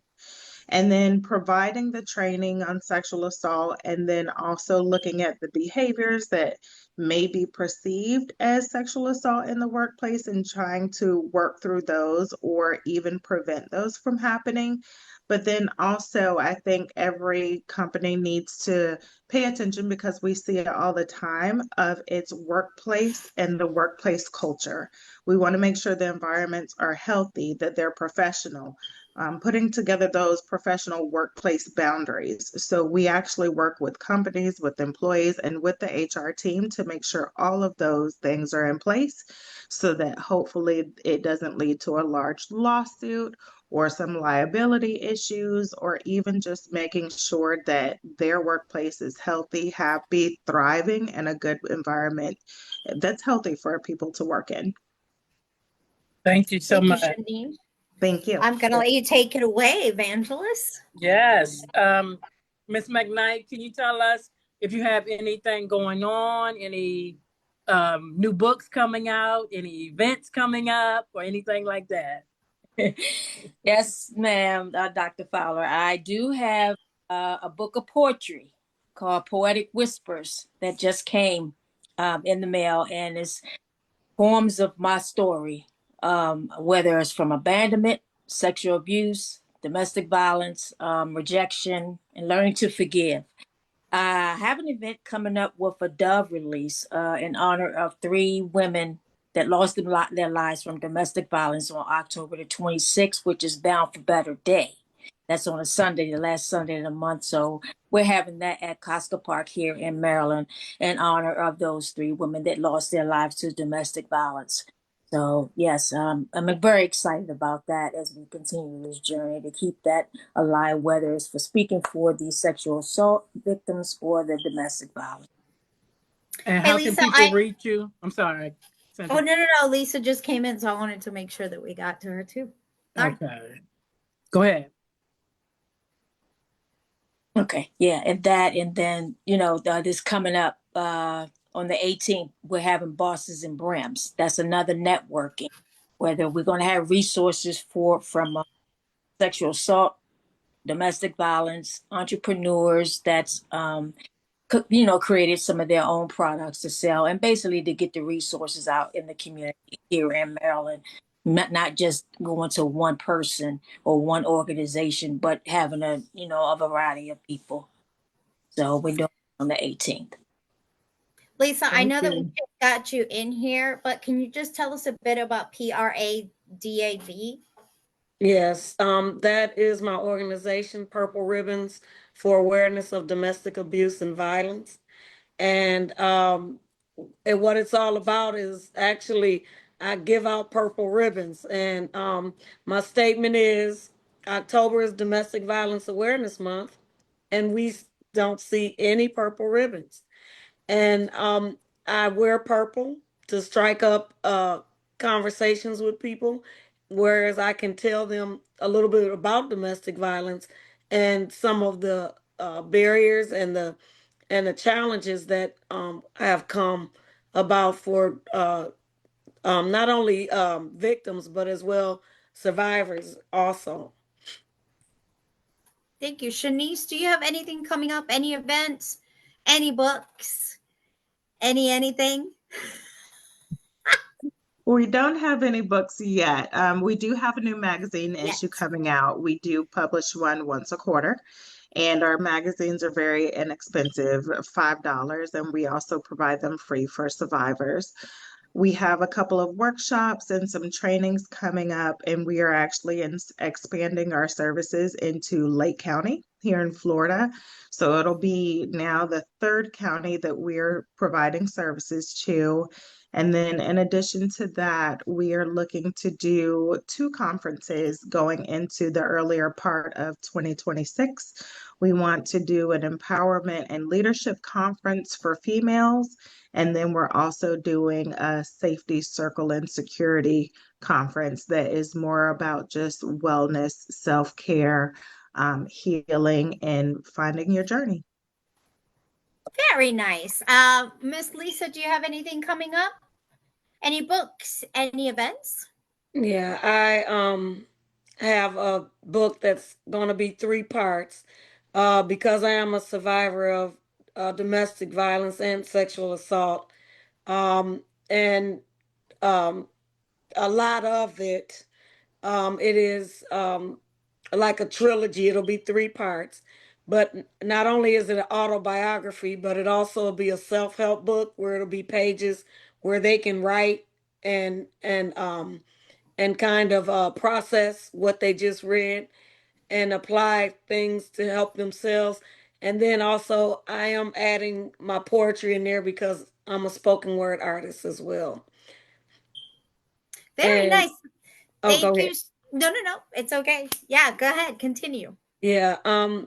I was gonna say I have different speaking engagements all through October, but there, it's here in Milwaukee, Wisconsin, and it's pretty much just here. It's not like on social media. I might have to look into that sometime or another, but usually it's just speaking locally to different groups in different settings about domestic violence, and sometimes we get into sexual assault, which I do advocacy work for both. Thank you so much, ladies, for being here. Please send me all your information. You guys have my email. I would love to attend any of your trainings or any of your stuff. Please send it my way. I would love to be there, and I'm sure Evangelist would love to be the one in Maryland. So, what states are you guys all in? Kathy and Shinece, Maryland and Florida. Miss Lisa, what state are you in? Milwaukee, Wisconsin. Wisconsin. Guys, thank you so much for being here. You can either wait in the waiting room till the very end and we'll bring you guys all back in to take a huge picture, or you're more than welcome to log off. But thank you so much for being here, guys. Thank you. Thank you, ladies. Bye. Okay. We are going to go straight into, if Robin is still here, I would like to do the spiritual abuse. Yes, she's here. I hope that her sound works and her video works. Let's see. We still have 4 more to go, and it's 8:20. It is. Which one? People are tired. Hey, Robin, real quick, we wanted to bring you because you're an ordained minister, and we wanted to ask you just maybe 1 or 2 questions, if possible. We don't want to hold everybody up. But I have a question for you. Spiritual abuse. Yes. How prevalent is the use of spiritual abuse by some husbands on their wives, or catty cornered, whichever, and others in the congregation? Do you know? Hold on just a second. Turn that down. How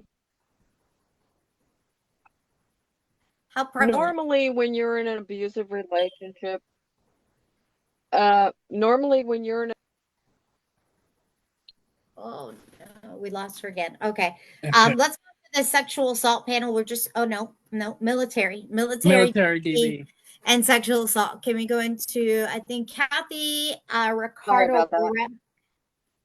Yes. Ricardo, Todd, Castleberry, Christie Lee, Lynn Geyser, and Kathy Greggs. So it's Todd, Castleberry. He'll be with you in just a minute. No worries. We'll just keep you on. So we got Ricardo Burrell, Kathy Greggs, Christie Lee Truce, Army Truce. And then I think, did we Lynn get Geyser? I don't see Lynn, but I do see Ricardo, and I think do we have Ricardo and Kathy? Christie. Kathy, are you in here? And Christie. Okay, I see Kathy and Ricardo. Is Ricardo in here? I don't know. I think he's nope. Get ready to go to work or something. Okay, well, we have you. We're just waiting on Todd, and Chrissy's supposed to be in here. Well, she was. There she is. Christie okay. Is and we'll wait till Todd comes in, but I can go ahead and just kind of go over everyone. Chrissy Lee, she's with armytruth.com. Kathy Greggs, she is the founder of Fayetteville PAC, and also candidate for Fayetteville Council member. Is that correct, Kathy? That is correct. District 7. She's also, yes, she's also an author, and she has a movie as well. And she is also an ex-military member, which is amazing. Yes, I love Army. Go Army. Go Army. Okay, so I'm going to start off by asking you some questions, Kathy, if that's okay. Tell us a bit about your story. Well, first of all, thank you for allowing me to be on. And I'm so happy over the years how this has progressed itself with you and Tisha continue to go on and on and on and on and everything, and get your degrees and everything. So I'm proud of you and your book as well. And my military sexual assault happened at Fort Lee, Virginia. It happened in 2005, and it took me 2 years for me to actually get my assailants as well as my command relieved. And I say assailants because that is definitely several people. During the time, out of 138 charges, it went down to only 35, and one of them was not sodomy. So during my military sexual assault, I decided that I had to go on the news and I had to go and reveal my story because my command wanted me to not press charges. I then chose to do an actual unrestricted report, and I went through the civilian process. Now, during that time, they would put the address and also the person involved in the case on a blotter report, and my whole company knew. Now, mind you, I did not know my assailants. It happened at work during work hours. So I wasn't in the silo of being drunk and hanging out with people because I didn't personally know them. I worked at battalion, they worked at company. Okay. Yeah. We found out later it was a planned attack. And they didn't want me to press charges because certain people had certain rank. And I decided to go forward with it because I had to have surgery. and I was on 17 different antidepressants. And I also got deployed in the process, you guys. I was in South Baghdad, Iraq, when I went through the military committee to actually testify on my sexual assault and change the process. Instead of listing the blotter report, they decided to do a QR code and scan so they wouldn't reveal the information. So I went through that whole process through the military committee. Then after that, I also went forward after that to advocate to have civilian personnel and not the command involved at the attention of sexual assault. I've been an advocate here in the city of Fayetteville for 4 years with the Phoenix Center because they handle sexual assault, human trafficking, as well as domestic violence. So I became certified with that and helping people here. I also been helping, and luckily I met Cynthia, and we've been trying to reauthorize Luttenberg Amendment, which the Luttenberg Amendment currently is if you have a temporary order, you could still be authorized and have access to a weapon as well as ammunition as a military personnel, including training.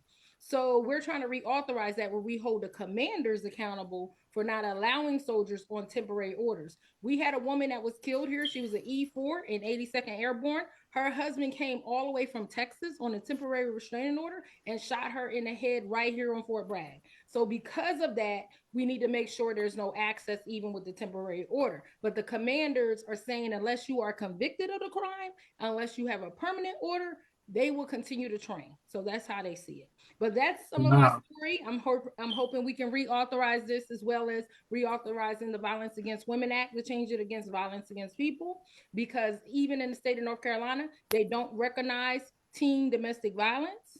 Okay, your parents have to file a restraining order, not you, and you don't get any benefits for that, which we do have funding for anyone that is a victim of domestic violence. Thank you, Kathy. Wow. That's a lot. Yeah, that's a lot. Yeah, That's a whole lot. Hearing the number of charges, I'm like, wow, that. And I'm gonna tell you, there's somebody in my family who went through the same thing in the same base, and Kathy already knows the person, but and it's somebody very close to my heart. His story is his story, and I'm gonna let his story be his when he's ready. But Fort Lee, Fort Lee. Todd, thank you so much for being here. I'm so happy to see you here. Can you present yourself, please? Who you are and what you do? I think you're still muted. Mute. Good evening. Can you hear me? Yes. Yes. All right. Hi, everybody. My name is Todd Castleberry. I am a retired veteran from the Army. I was a combat medic for almost 10 years. Served from 94 to 03. While I was in the service, I was given a code red or a blanket party, depending on which branch you're familiar with. But yeah, I have been dealing with domestic violence since a child. My father was abusive to my mom, tried to kill her at one point. So I ended up being raised by my grandmother in my teen years on. And then once I got out of the house, I got myself into an abusive relationship where my ex was up to $1,000 a day crack habit. So yeah, it took me 10 years to get out of that relationship, and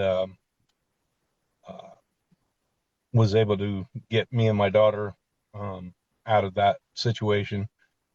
And then yeah, like I said, while I was in the military, one night I was pulling guard duty and was doing my checks, and I caught 6 soldiers ransacking through another platoon's barracks, just taking stuff and whatever. And I reported them, and then about 3 weeks later, I was given a blanket party because of it.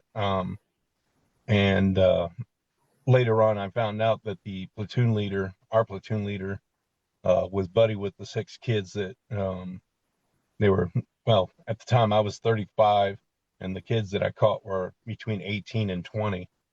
So the lieutenant was my platoon leader, and so he gave them a green light to do this while they were out on patrol, and I was back in the barracks doing guard duty. So then, of course, when I got JAG involved, the commander of the unit decided he wanted to take over and pretty much buried everything. So yeah, that's been pretty much my story. As a result, I've been making myself available for other veterans and current military members to contact me if they need support through domestic violence, sexual assault, or whatever. So kind of hits home with me. So, and I can understand their pain and frustration, especially when the way the military is set up and the UCMJ could probably use some overhauling, but we're probably not going to see that for a while. So yeah. Unless you want to fight really, really bigly, then the UCMJs will not change.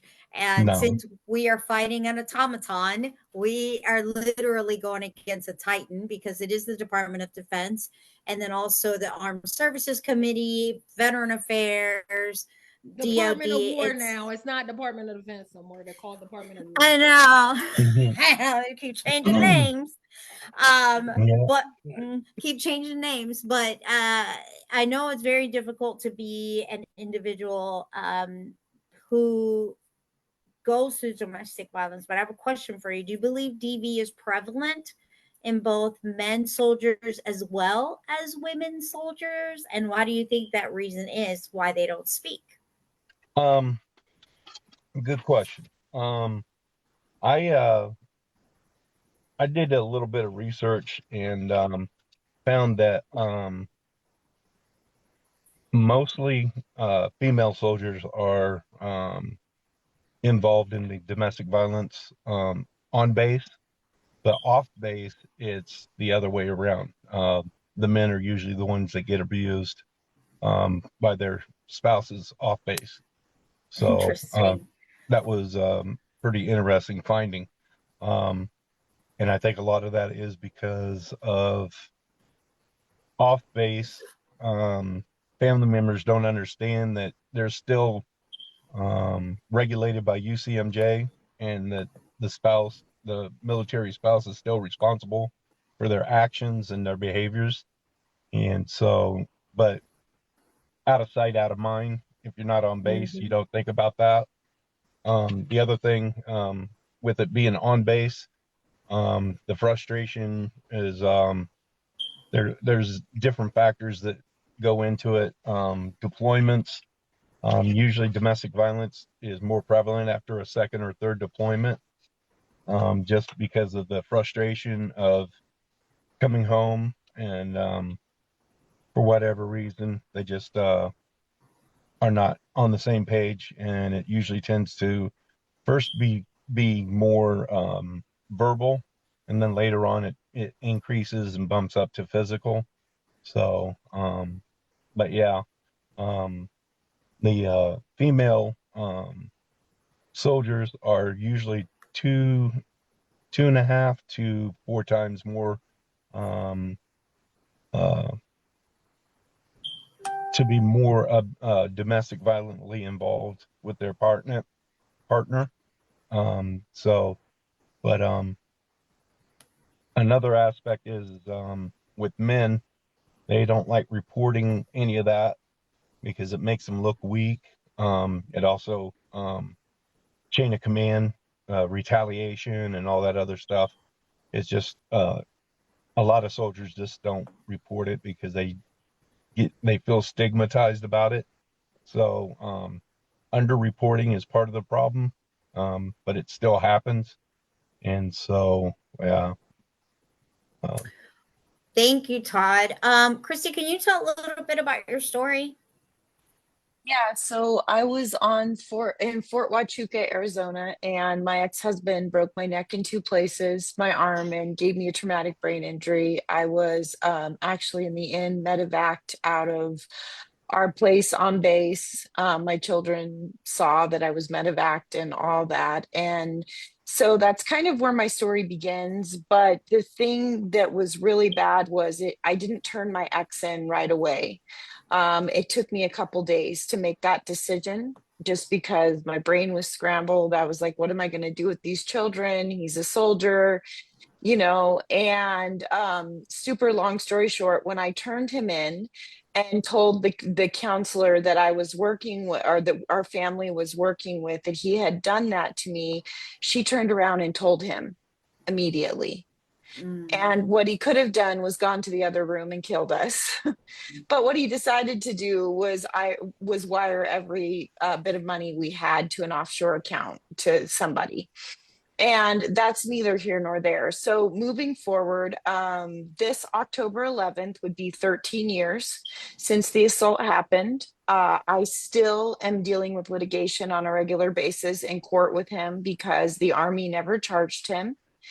And my big thing is I think where the change needs to happen is family advocacy should not be involved in deciding what any fate of the soldier when it comes to domestic violence. My ex-husband was found not guilty of adult abuse by family advocacy, which changed the way that they charged him. As far as UCMJ, he was never charged at all. He faced absolutely no consequences. And the social worker that told him that I was going to turn him in then stood in judgment of him. And so once I got my head on clear, I was like, okay, I can't let them do this to other people. So I was like, what can I do? Well, what I can do is that social worker was a civilian. So I went to the State Board of Licensed Social Workers and I filed a complaint. And like 6 months went by, so I thought that the complaint completely fell on deaf ears.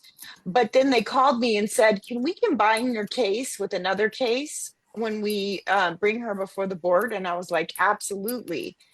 And through getting this one social worker prosecuted, it ended up opening a bunch of cases in family advocacy where they found that she was putting children who had been abused back into homes while other parents were deployed. She was putting children back into homes where children were molested and everything else.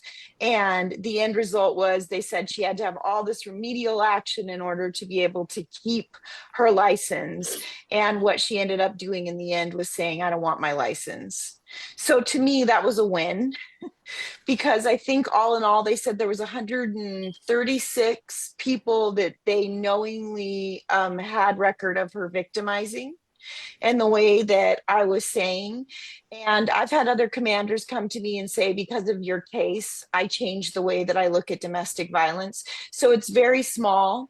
But the other day I called the closest Army base to me and I asked them point blank, I called JAG and I said, if domestic violence happens, is it still up to the commander or does it go automatically to the military police? And they said, no, the commander still has the right to decide what happens to the soldier. And in my case, my son ended up taking his life in the care of my ex-husband. He unfortunately hung himself. And I think it was because of a lot of the unresolved trauma that was brought forth by, his dad. And I would love to say it was PTSD, but it wasn't. An abuser is an abuser. And unfortunately, he used a uniform to hide, which is sad because I know so many amazing soldiers that is not the case. And so, I picked up my son's ashes at USPS because in the end, there was nothing to show that my ex-husband did anything wrong because he was never charged on base. And I fought it all the way up to the top of MedCom. They actually found him guilty by a secondary committee of adult abuse, there were 9 jurors or whatever, committee members, and they said it took less than 5 minutes for them to deliberate, and all 9 of them found him guilty unanimously. And the thing that was really hard about that is I was like, okay, I have it. I have it in my hand. I can prove to somebody he's not safe to be around our children. I took it back to his commander and he said, well, he's been good for a year. This goes in the shredder. And his commander told me, your life is not worth the amount of money that we put into our soldier. Wow. Well, I tell people this all the time because I am a victim of domestic violence and sexual assault, and it's spousal, not the other. But I sympathize not only with women or men who are going through this, who are spouses, but more than that, I am not only a military mom, but I was a Army brat. I have family members who were in the military. And so I have to give it a lot to those soldiers who have gone through trauma like Kathy has, and those who are still in silence, like the person who's close to me. And being able to be verbal and remember that there's difference. There's the old military and the new military. The old military is not going to change his ways for a while. The new military is ready for reform, and they're ready to gung ho. Let's change things. Let's change the UCMJ. Let's change the Lautenberg Amendment. Let's make it sure that it's equality. That making sure that there is a lot of transparency, and right now we have none. Military, in the military alone, there is absolutely no transparency. And like I tell people this all the time, we are spouses. We are not considered federal property. The federal property is the soldier. And unfortunately, we as spouses, we don't get a lot of say. And that needs to change. It definitely needs to change, because we have to make sure that we're protecting the rights of the soldier, the rights of the spouse, and the rights of the children. We find that there's 80,000 cases that were not reported in the military, but we're still waiting for new numbers for this year. I am really thankful. Is there anything that's coming up for you, Chrissy, that we need to know? No, you can just, no matter what branch it is, you can share, your truth at armytruth.com. You can share your story. I have a group of a lot of women who have been through this situation, on both sides, both as soldiers and as civilians. And we are just a resource and kind of a support network in order to help each other get through it and find the hope on the other side. Kathy, is there anything coming up for you? Well, other than I'm running for office, so hopefully we find out in the primary how this go. But I do want to caveat on what you were saying, Cynthia, because at the time of my case, I couldn't do any lawsuit because I was active duty. And my mother, my father, and my sister was all active duty the same time, So when I had my surgery and they came up and they were like, hey, what are we going to do? They went in the office with the command of Garrison and was like, there's nothing you can do because you can't sue because you guys are all active duty. And the next thing you know, I get deployed. And I'm like, wait a minute, my case is not even over. So just imagine being in South Baghdad, in the middle of South Baghdad, right? Getting hit with mortars all day, but yet I have to come on video to testify. And, luckily they had all the evidence to where I didn't have to testify too much, and they admitted it. But I want to make sure we understand they only got 5 years. And I was in and out of consciousness and I lost blood.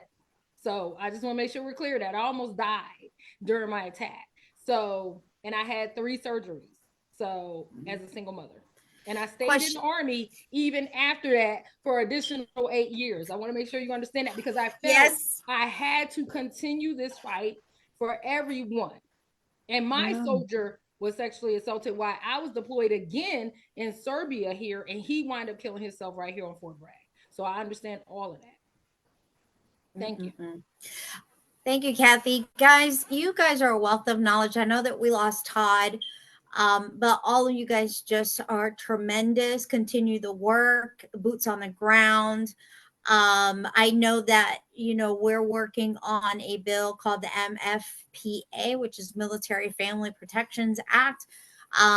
We definitely want to change the Lautenberg Amendment. We are looking to also change the VAWA, and within the VAWA, giving more availability for soldiers to be involved in the VAPA, because soldiers need to be inclusive, and right now they're not in the VAWA. You might want to let them know what that is, because all I did was say Violence Against Women Act.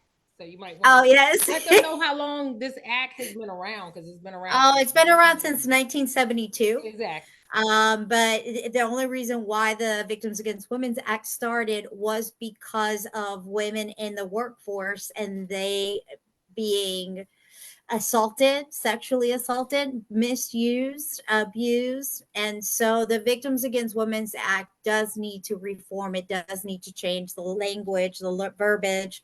All of that needs to change to be adaptable and transparent. Anything else you want to say, Evangelist?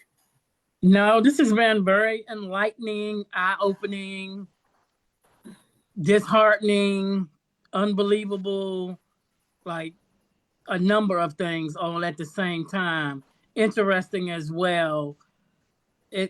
I mean, some of it is just like unbelievable to me. I mean, I have family members in the military. As far as I know, nothing like this has happened to them.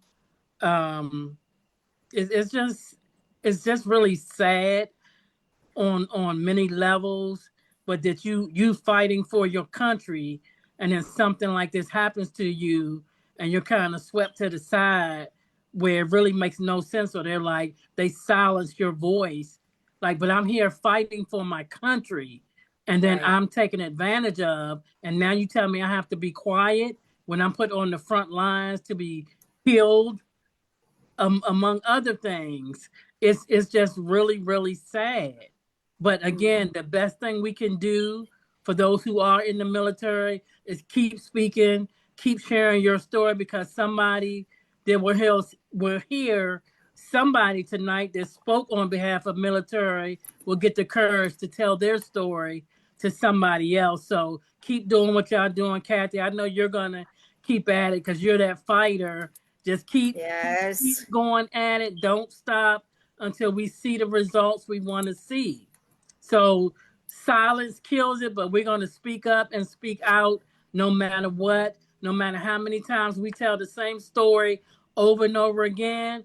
As I always say, if I can reach one, then the work is worth it. We have to keep trying. We have to keep speaking out. So thank you all for sharing tonight. Thank you so much for this panel. We're going to move into the domestic violence and domestic homicides. It is with Pam. We're going to put you guys. Yes, Todd, I'm so sorry. Go ahead. No, I just wanted to put out a little information for everybody. I have been dealing with PTSD since 2004, right after I got out, because of the domestic violence and the assault in the military. Within the last 2 years, because of health issues, having double heart bypass and liver cancer, and dealing with all that, and now waiting for a liver transplant, I have found that my mental health has started to go downhill a little bit. So I reached out to the VA asking about the PAWS Act, where they provide help with getting service dogs. And the wild thing about it is they are not even providing service dogs right now. They're just still doing the pilot program. Now, usually you do the pilot program before you do the law. They're doing it backwards now. So if anybody asks you about the PAWS Act, unfortunately, there's only a couple of places that they're doing the testing in the pilot program. And unfortunately, in my area, they're not doing it. So I don't have access to that service. So, like I said, I'm so sorry, Todd. We need to work on that. We need to work on changing that or getting that, the PAWS Act. We It definitely just do. doesn't make sense. Usually they do they do all their, bells and whistles and knock everything out that, first before they try and do the law. But for some reason they did the law first, and now they're doing the pilot program, and it's setting people back for their mental health because they think that they're going to get help when in reality it's still sitting on the burner cooking and it's not ready to eat. So it's like, it doesn't make any sense to me. So I just wanted to put that. Why did we not run for Congress, guys? Was there a reason? I'm running for commissioner. Kathy's running for council. Todd, you need to go ahead and start running. I think we should have just ran for Congress instead. We should have ran for I'll be honest with representatives. you. I'm trying to be more active, but right now with me I just got on the liver transplant list, so it's going to be 6 to 8 months before I can get my transplant, and then they're talking about another eight months after the transplant before I can really do anything. So everything's kind of on hold for me. So, but I'm still sticking my nose in there and fighting where I can. It's just I have to pick and choose my battles right now. I'm going to continue praying for you, Evangelist. When we say we're going to pray, we really mean it. So That's right. We really, really mean it. Thank you. So, guys, thank you for the panel. If you decide you want to stay till the end, we're going to all take pictures at the end. If not, you can always log off as well. I thank you guys for being here. We are going to do the community violence and domestic homicide. Thank you, guys. It is Pam, Queen Offie, Lisa Council, and Lisa. I don't see Lisa on here. Do you see Pam? And Queen Offie, and then Cameron is not here.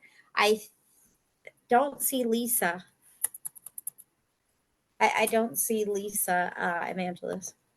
let me see. She should be there. I don't see her. I see Lisa Gross, but I don't see Lisa Council. I think we're missing Pam. Pam is supposed to be in here. I know Dr. Dutton couldn't stay. Is Pam already in here? Yes. Okay, so the only thing is we can't see your video, Pam.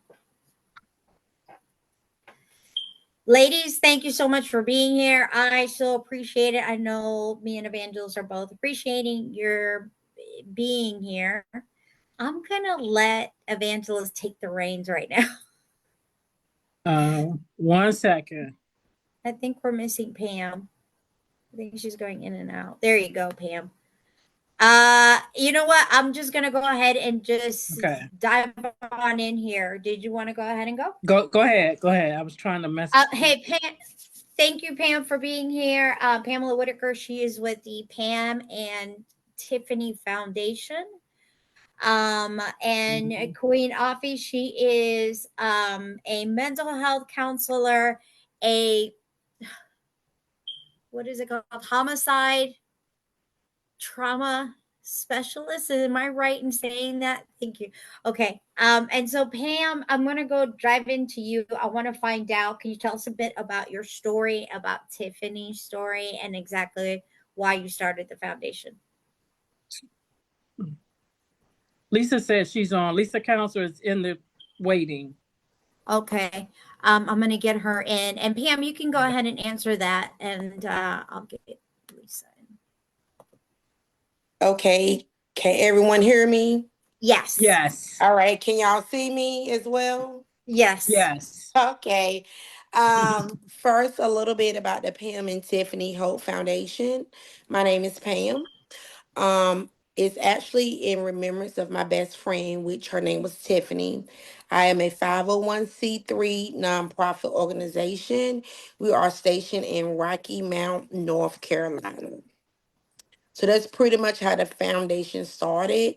She was not a survivor, but I am a survivor from domestic violence.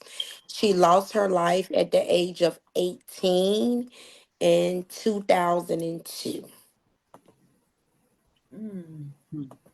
And when I tell you, I'm not going to be long-winded. I know we've been up here long, but both of us actually experienced domestic violence at the age of 15.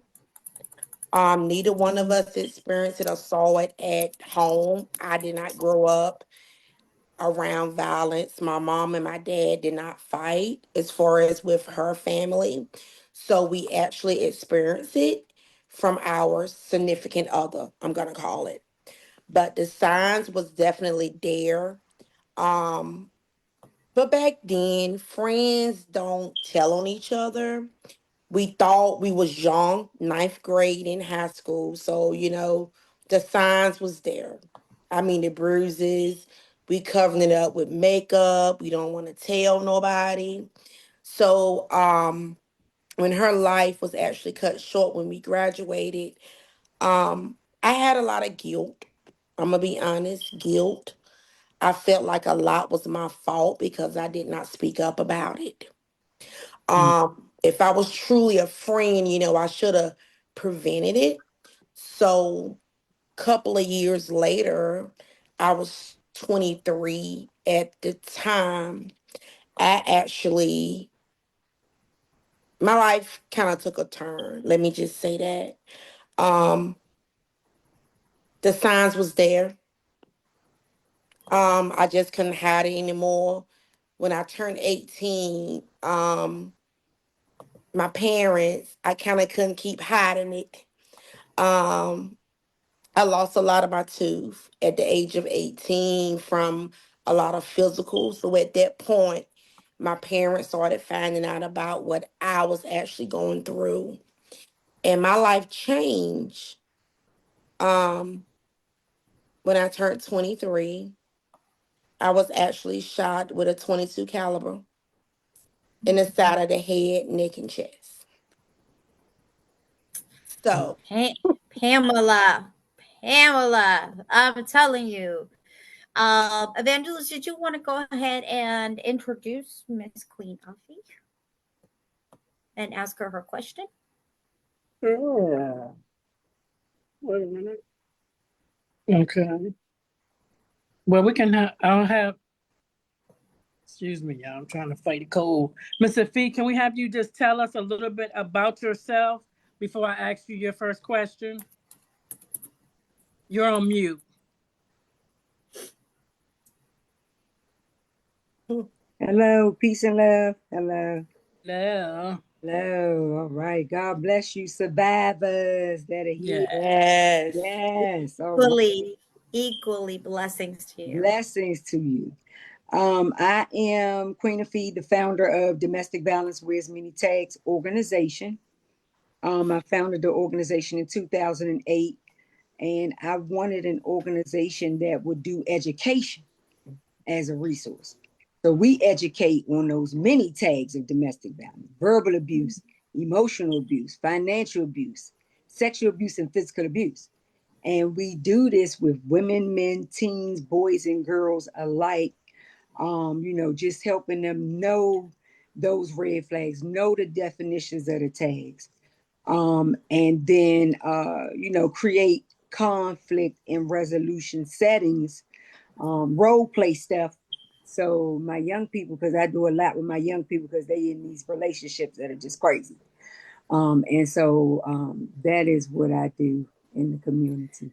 Question: what are the emotional and social effects of domestic homicides on children, families, and the entire community? Children and families highly affected by this. I mean, children have PTSD, depression, anxiety, behavioral issues. And then the other side of that is that, before that person was killed, they probably were seeing it right at their dinner table. And so they are left with those memories, and then leading up to actually losing the person that they love, that child or that parent. It can cause to go into, in families and communities, to go in dark spaces when something like that is happening, because a lot of times it's premature death. And nobody is prepared for that. most of us that are parents, we want to bury our children. We don't want the children to, be dying before us. That's right. So that is something in itself. Grief is a very serious aspect when we talk about domestic violence and those homicides. Those 5 stages of grief are critical for young people as well as, our older people in our neighborhoods and communities. They're suffering right now. So, you want to say something, Cynthia? No, I'm waiting on you. Okay. So, Mr. Fee, let me ask you, how can survivors and families receive long-term support after losing someone to a domestic homicide? Yeah, you got to stay connected, stay connected. There's a lot of therapy that you can do online now. A lot of grief stuff that you can do online. Don't be afraid to do the grief therapy piece, because a lot of people say this. They say, I grieve the way I grieve, or she grieved the way she grieved. He grieved the way he grieved. But we all grieve the same. We literally all grieve the same according to the 5 stages of grief, right? Right. What they're saying is, I cope with it differently. That's what they're saying. That their coping method is different. But we all grieve the same. We all feel that anger. We all feel the depression. We all bargain. Some of us are still in denial. I'm still in denial about my own daughter, 19 years old, shot in the head, while holding her 2-month-old daughter. So we all go through those 5 stages. Then the 5th stage is acceptance. There's a lot of us who have not made it to accept. We still angry. We still, depressed. So we still have feelings that, we got to talk about. Don't be afraid to say, look, I'm going through it.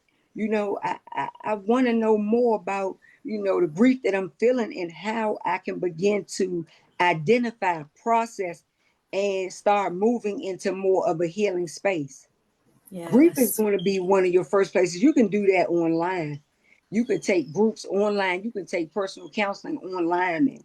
You can reach out to your spaces through your insurance. If you have insurance, they have the grief spaces where you can have your grief therapist, where you go in there and iron out and understand how important the 5 stages of grief are, because we all grieve the same. We cope with it differently. Yeah. We need better coping skills in terms of identifying, those stages of grief. I thank you, ladies, so much for being here. Pam, do you have anything coming up in the works? Any books? You want to plug in your website? Yes, I do. I actually got my 5th annual gala that's coming up October the 25th. So this is my 5th one. Super, super excited. Yeah. Yes. And also I will be releasing my book the beginning of February 2026. And also I will the website to actually follow and get more information. It is www.pathfoundationenc.org. Thank you, Pam. I appreciate that. Queen Uppy, anything coming up in the works? Any books? Anything coming up? We're gonna make. Can you plug in your website? Yeah, we're gonna make this very simple for everybody.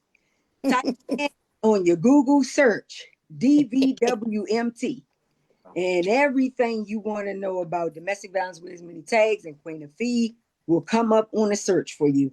Yes. Type in DVWMT, and you'll get everything on us and what we're doing in the community. Thank you for the opportunity. You're awesome. Thank you, ladies. Thank you. Cynthia, Lisa says she's still waiting to be let in.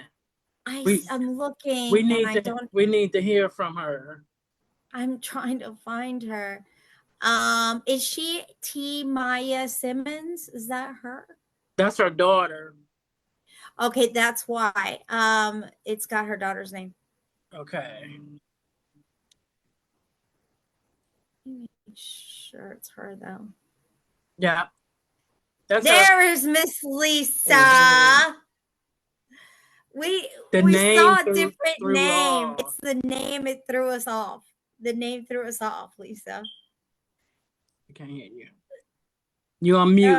No. Oh, my apologies. Yeah, I've been in a waiting room, but I've been listening. Oh, Miss Lisa, we couldn't find you. We're like, where's Lisa? I typed it in, I couldn't find you in there, and I was like, no. My apologies. I'm on my daughter's laptop. So tell us a bit about your story. I know you weren't able to be in here with the other ladies, but we did want to have you specifically in here just to tell us your story. Yes, please. We'd love to hear it. Thank you so much. It's an honor to be here, and thank you all for your patience. My name is Lisa Council, and I'm the founder of SHIFT, which stands for Self-Healing Ignites Flourishing Transformation.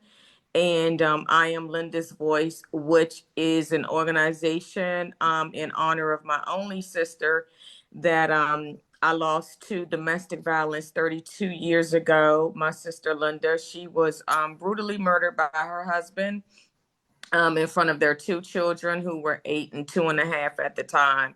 My sister was shot in the head 4 times at close range. Her skull was completely crushed, and she was stabbed over 32 times in the upper torso. Not because she ultimately wanted to take her life back from her husband, which was her abuser. So I spend my life being my sister's voice, as well as the voice for others who've lost their lives to domestic violence. I am also a survivor of 33 years of verbal, emotional, sexual, physical, and financial abuse. You are a warrior. Absolutely. Absolute warrior. I'm going to let you ask the questions, Evangelist. Absolutely. What prevention strategies, education, and survivor support can we use in homicide prevention? I would say the first strategy would be education. Education is key. Oftentimes, those of us who are victims of domestic violence, we don't know why we are in these situations. And we oftentimes don't know where it started. But for most of us, sadly, it started within our own households. And I think we just become immune to domestic violence. So we must understand, one, where it came from. We must understand how we get ourselves in those situations, because we think, oh, this is my first bout, when in essence it started at a very early age, and it's just been normalized in a lot of our lives. Education is key, honestly, and that was something that I did not know until I decided that I needed a change in my life. And oftentimes, sadly, we do not get that piece or that part through therapy per se. I got that piece from my mental health specialist and behavior specialist, Queen Afee, who we just heard from.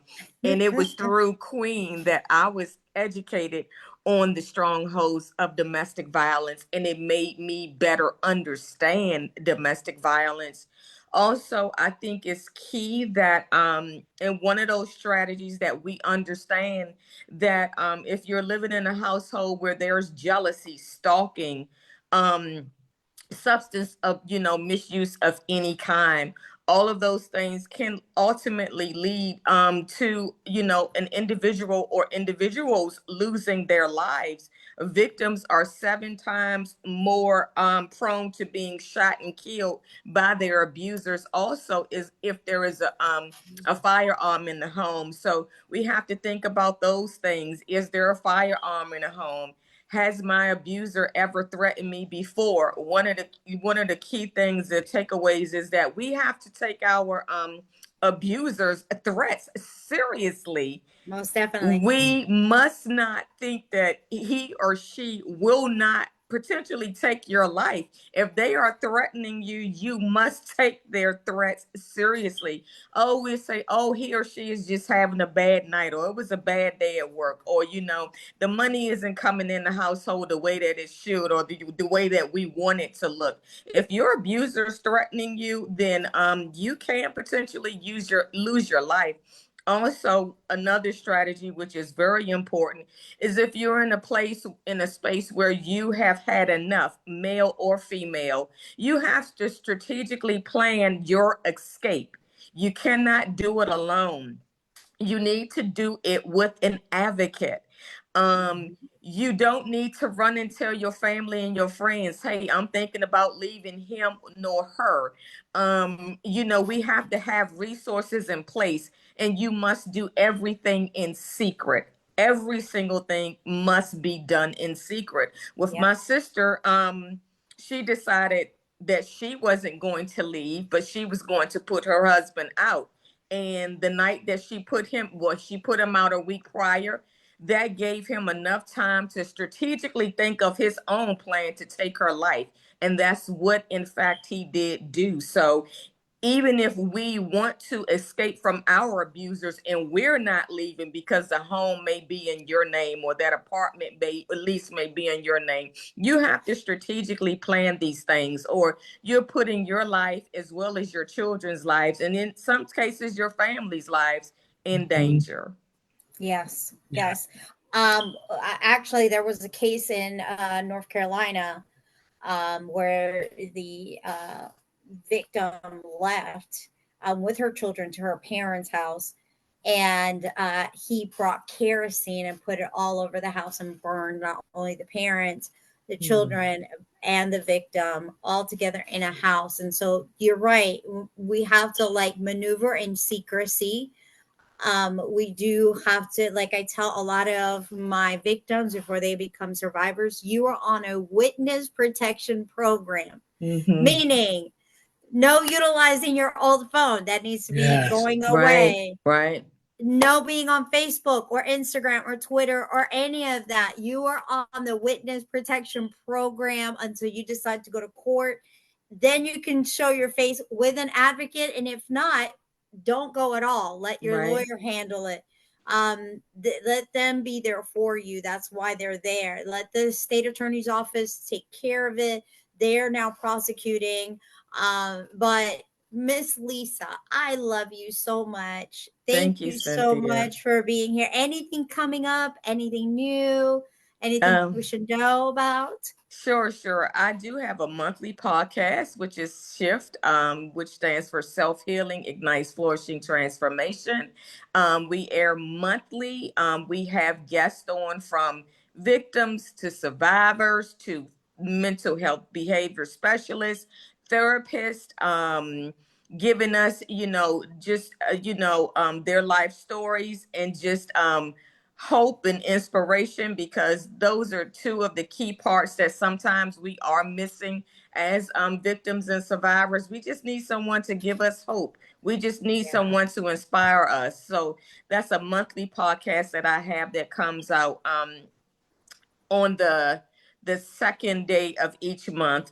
I also have a luncheon coming up, which is our Never Silent Luncheon, which is coming up on October the 25th, where we come together as survivors and victims, and we celebrate one another. We learn, we inspire, we educate, and we also honor victims, survivors, and advocates of domestic violence. And I also have coming up at the end of December, it's a Shift Break a Plate, where we come together as victims and survivors, and we talk about the things that we don't want to take into the upcoming year, and we write those things down.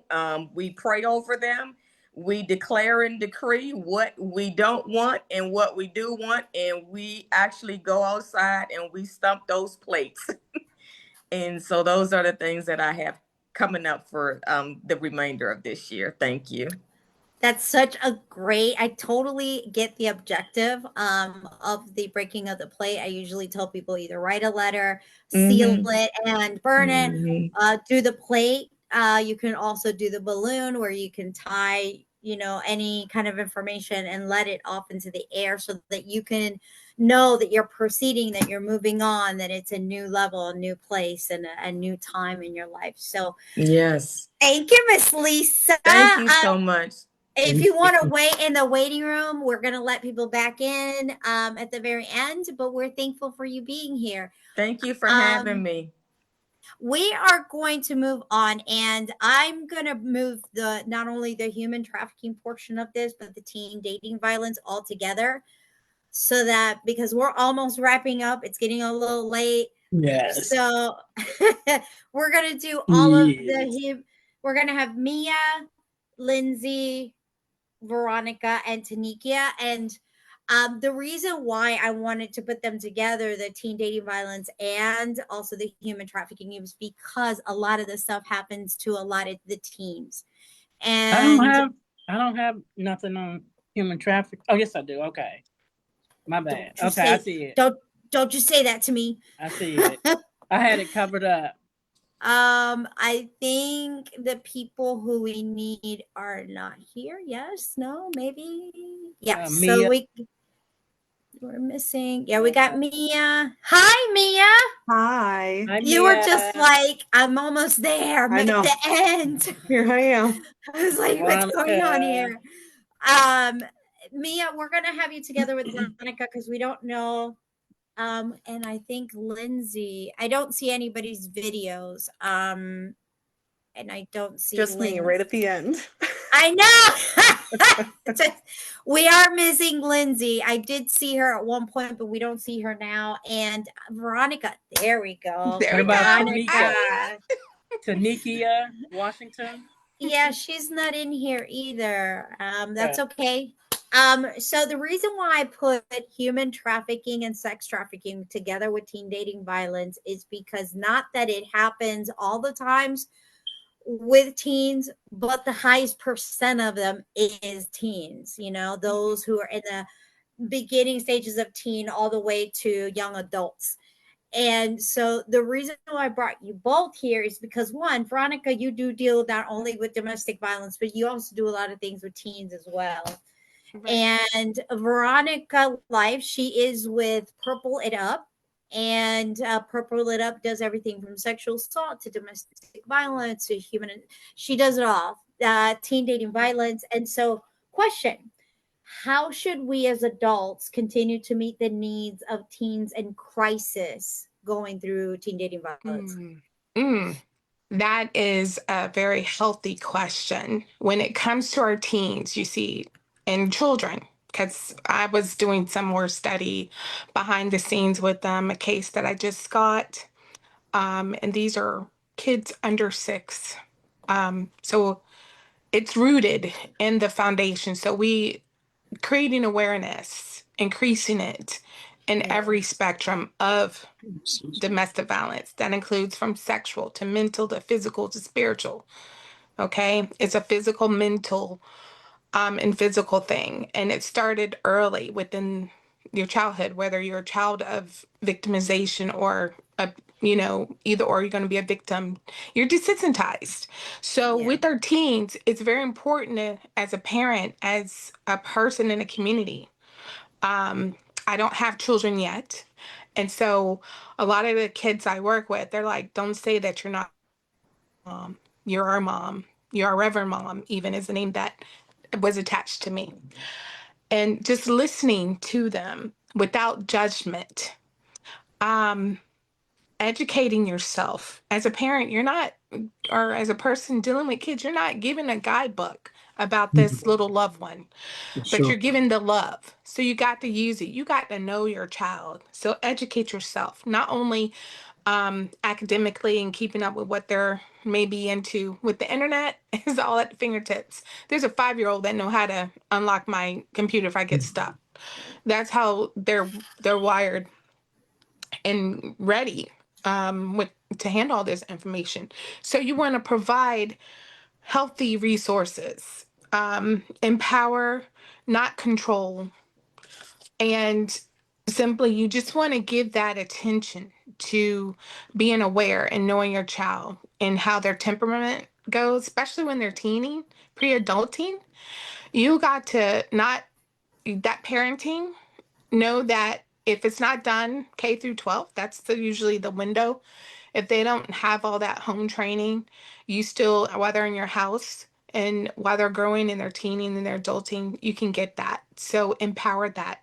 Don't judge what you may see, but find out, knowing your child, their interests. After you taught them the home training part, it's relating to your child, not as a best friend, like that's the cool mom or cool dad, but no, as the loved one that says, I'm gonna hold you to what I taught you, and I'm gonna understand and respect yourself and your self-worth, and find out what they're interested in. Have your kid not just sitting up and getting access to the internet or playing games.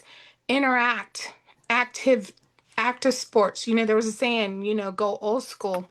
That home training, that old school, when the lights are down, that's when you're in the house, unless there's something going on that is approved because you have upheld the respect of yourself and you're getting older, and children expect that. So give them that expectation, validate where they are and where they want to go, and keep them busy with, hey, there's a lot more than life than Johnny, Sue, and Sally doing this.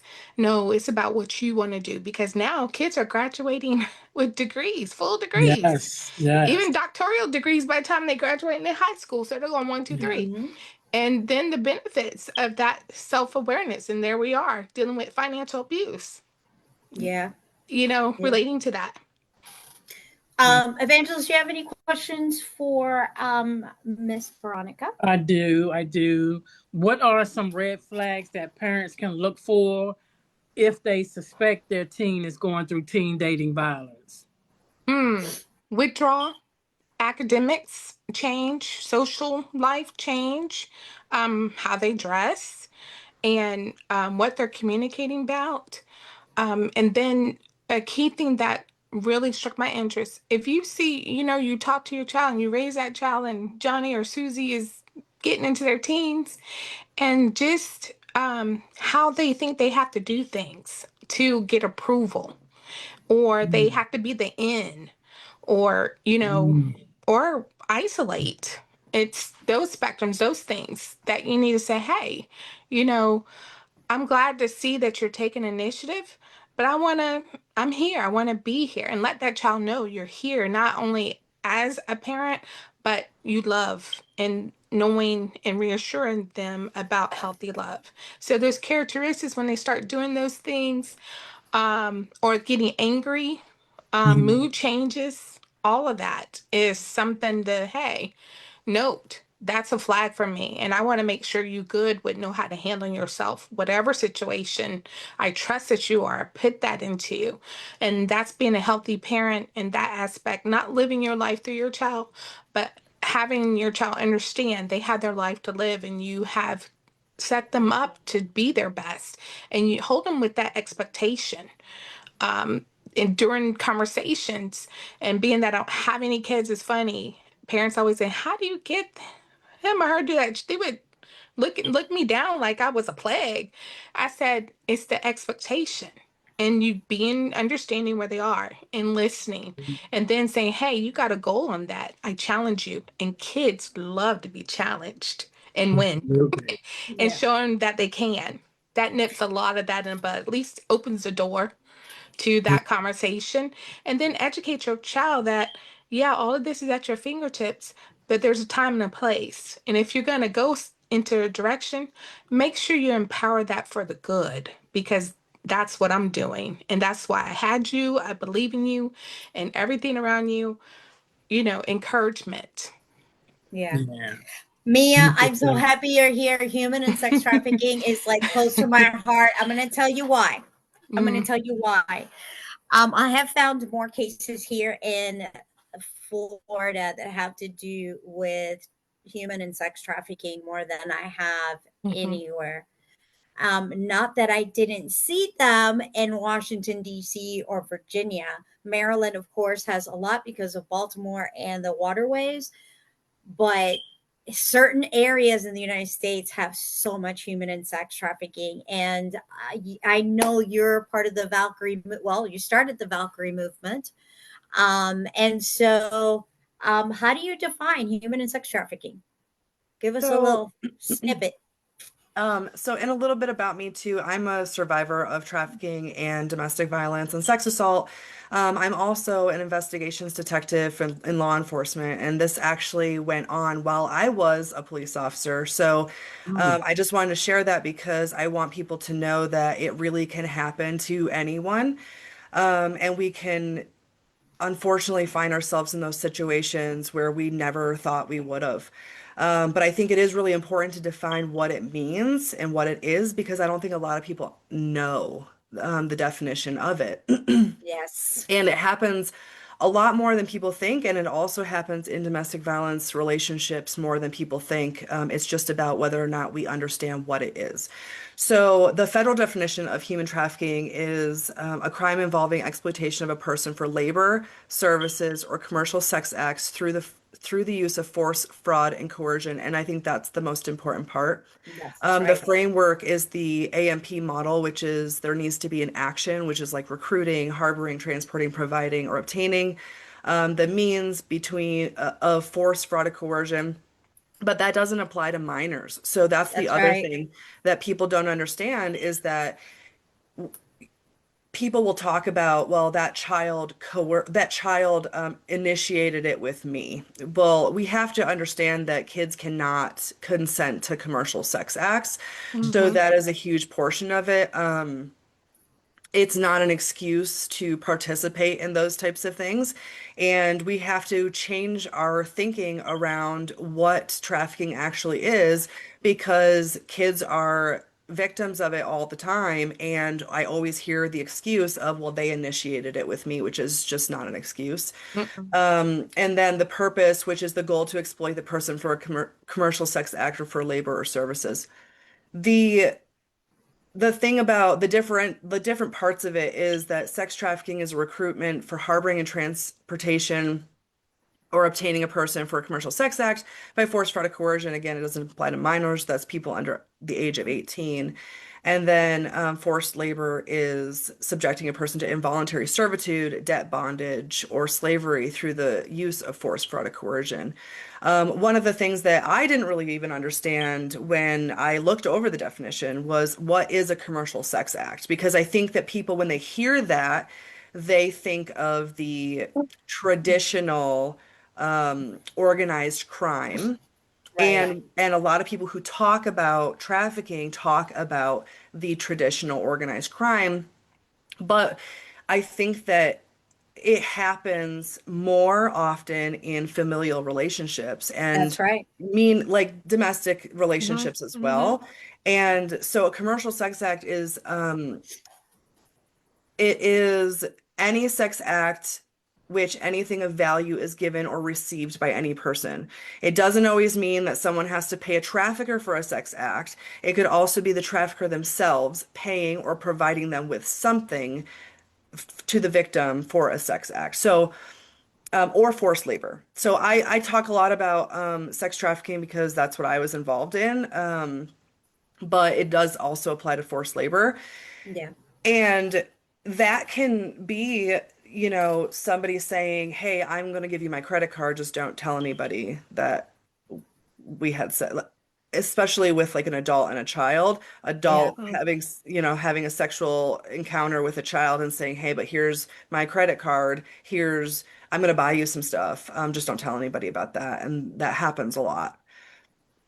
And you know what, a big story that I wanted to bring up was I had a case of clients that actually her husband was not only human trafficking her, but sex trafficking the 5-year-old and the 7-year-old. And so you're right. It's not, I think what you said is right. It's a very familiar occasions in which you find, and the reason why they were being sex and human trafficked is because the mother was not legalized here in the United States. And so he held that over her. If you do not do this, I'm going to call INS on you. Yeah. And I want the children also to, you got to give me the kids. And the fact about it is that both the 7 and the 5-year-old were so traumatized, desensitized.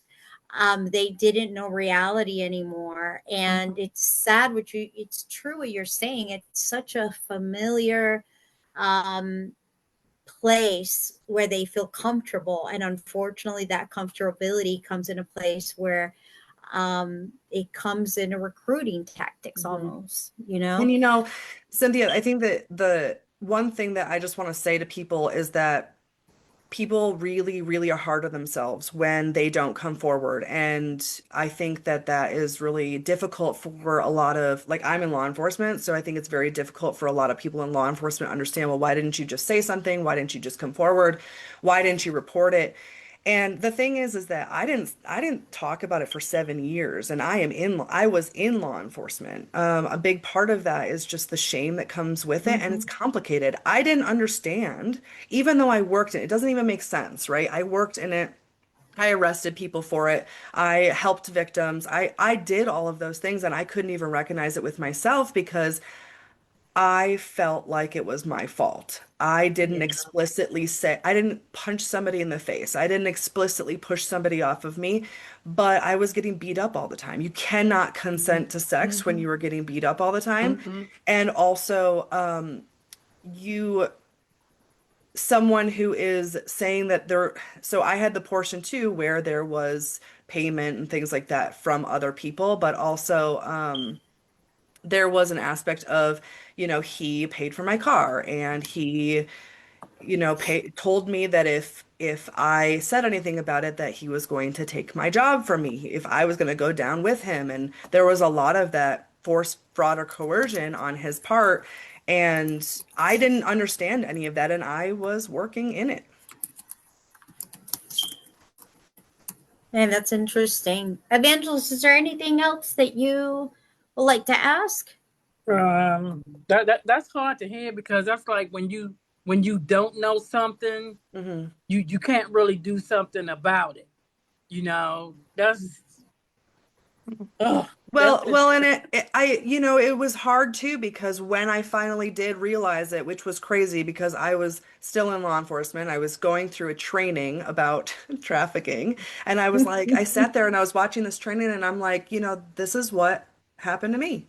It was like this light bulb moment. And then so I did decide to actually go and try to file charges, and I was treated like a liar, and I was a cop. Yeah. And I did know the law. And I think that is really frustrating, because there are people who don't understand the law. It's very complicated. And I did know. And I was still treated like I was a liar. I was still treated like I was a vindictive woman trying to come after a man for some reason. And why did you wait so long? And all of those things. So now I'm very, very passionate about going around and training and educating law enforcement and first responders on the psychological things that victims and survivors go through, so we can treat them differently, and we can build better cases, so we can have justice in the system. Because if we're not treating victims correctly, and if we're not serving victims the right way, we are not going to get our cases won in court either, because they're not going to cooperate. I wouldn't either. I wouldn't want to either. If I'm being shamed by a cop that doesn't know me, this is why people don't come forward. So, I really feel passionate about changing the narrative, because I understand what it's like to be a victim, and I also understand what needs to happen from a law enforcement perspective. I'm with you all the way, Mia. We stand with you, and we want to continue to collaborate with you. I definitely do. Anything coming up, Veronica? Anything that you're going to be doing? Any books, any events, anything that's coming up? Yes, every 29 seconds while we had this call, I got another survivor that is a single mom and a 5-year-old and a 3-year-old, I believe. So I'll be talking to you later because we need to move her and she's ready. But Okay. I wanted to say on this platform, in this space that you've created, Cynthia, is life-changing. I have no doubt that awareness is so up and bringing all the people together on this call in various ways, making that level up such a blessing where this light is even brighter. And all of us know, no matter what spectrum, what topic, when it hits your gut, I want to encourage everyone to speak up. Just speak up. Don't be silent. Yeah. Purple it up if you don't know nothing else. And you know, everything I do voluntarily. We just got our 501c3 and an organization dear to my heart when I relocated after the 30th time came into Tampa. And because my brother was not stateside yet, but he became stateside at MacDill Air Force Base. So I took the leap to go further and relocate the last time. State Attorney Mark Obener said, stay in my county. I didn't look back, but I kept going because I had to get on my feet. Self-sufficiency, worked full time, worked myself outside of all the benefits as a single woman surviving domestic violence. I didn't have the opportunities that I know now I should have had. But one special couple, I thought they were already married, but they were dating at the time. Chris and Katie Kermitzos. They owned the Tampa Bay Business Owners, and they had events. And I thought it was the neatest thing. I went to one of the events. He kept on saying, "You're welcome at our table. Just come." And they didn't know I was surviving, but they always invited me into a space. And later on, he developed another business and organization, a huge network, a global network that y'all going to hear about. It's Podfest. Multimedia Expo. He's the founder of that, and he always opened the door. I volunteered like crazy, but opened the door. He heard what I'm doing. He goes, "Well, you need to." He threw me out there. He put me, had a booth at his event, and from there, it's just escalated to now that I'm going to be speaking. And in the second year of speaking, I'm also doing awareness con. So all you guys, the door's open to put in your application if you want to speak. And Cynthia's going to load you with that information. And we're going to just purple it up. Whatever you got, any spectrum, that light is shining, and that light is a banner of love that we're relentless like God is. We're doing our best to be. And you know what it takes. So that's coming up in January. So we're rallying now. Every week we're doing awareness. We're starting awareness nights. We have a Don't Drop the Ball challenge. So we need you. We need the voice. And we have a podcast. It's Purple Up Live. So you're welcome to have a seat, come and share. And I want to encourage you, Cynthia, this needs to be ongoing. I would like to see something every week. We Purple Up Live. If whatever you say, but we need to do it. Do something. Well, Because this Evangelist and I did have a radio show. That radio show has gotten into a good heart. It's still up on Facebook. You can find it, but yes, we're gonna work on it, Evangelist. Yes. We're gonna work Keep on awareness that. up. We And are.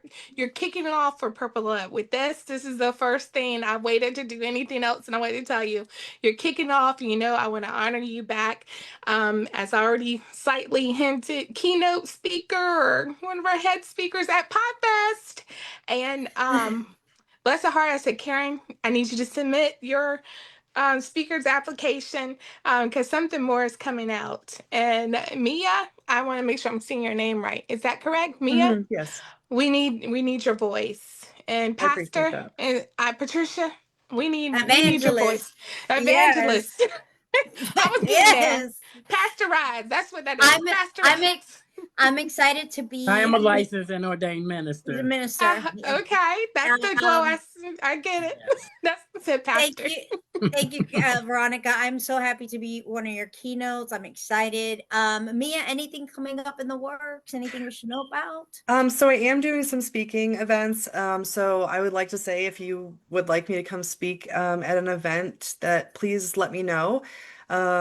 Cynthia, you'll have all my information so people can contact me. Yes. But I do think it is really important that perspective from both sides, that people hear that. And then I do, like I said, I do education and training for first responders and community-based programs. So if you have training that you need done and or know of your agencies, I'm sure there's lots of police agencies that need this training. So please let me know and let them know that this is going on. But I just want to say thank you guys so much, because this is something that I would have wished that I had 10 years ago and I didn't have. And, you know, I felt very ashamed, and I still struggle with that because I work in a field that we are not the victims. And so, and there are lots of people in law enforcement that go through this as well. So, Yes.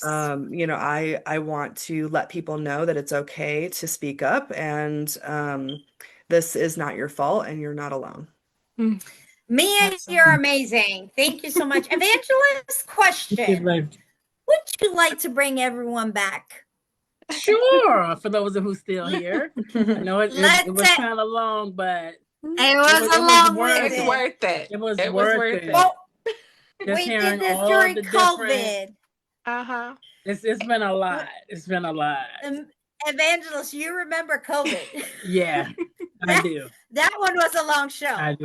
We did the same thing, but it was 3 times longer than this. Yeah. So let's admit everyone back in here. We're just gonna shuffle everyone who's left back on in here so everyone can take pictures. And we're admitting everyone, admitting them all. Come on in the room. Come on in. Come on in. For those of you who are left, I'm gonna make sure that everyone is admitted. We're here. Oh, there we go. Everyone's here. Yes, everyone is here. I wanted to ensure. Let me make sure that I can get off of here. I cannot get out of this. Why can I not? There we go. Okay. Okay. Making sure that we're all in here. Thank you so much for every single part. Evangelist, more than anyone, I want to thank you, because you have always stood by being a great COO. I'm telling you guys right now, everyone who's here, just to let you guys know, Evangelist Patricia Fowler is not only the founder of the PureHeart Ministries, but also PureHeart Advocacy and Restore. Restored, right? Evangelist, I don't want to say it wrong. Yes. I am thankful for every single person here. If you guys want to take a quick screenshot, I think did we have everyone in here? Yes. Is everyone in here? I think so. Yep, I think so, because otherwise it would go to the next page. Yeah, it's supposed to be 17 people. I want to make sure that I can take a picture. 9, 12, 16. It's supposed to be like 17 people. Okay, that's not going to be a good. We're going to do a gallery. There we go. And if you guys want to do a quick screenshot, right now is the time to do it. I'm going to screen capture this myself. Everyone smile.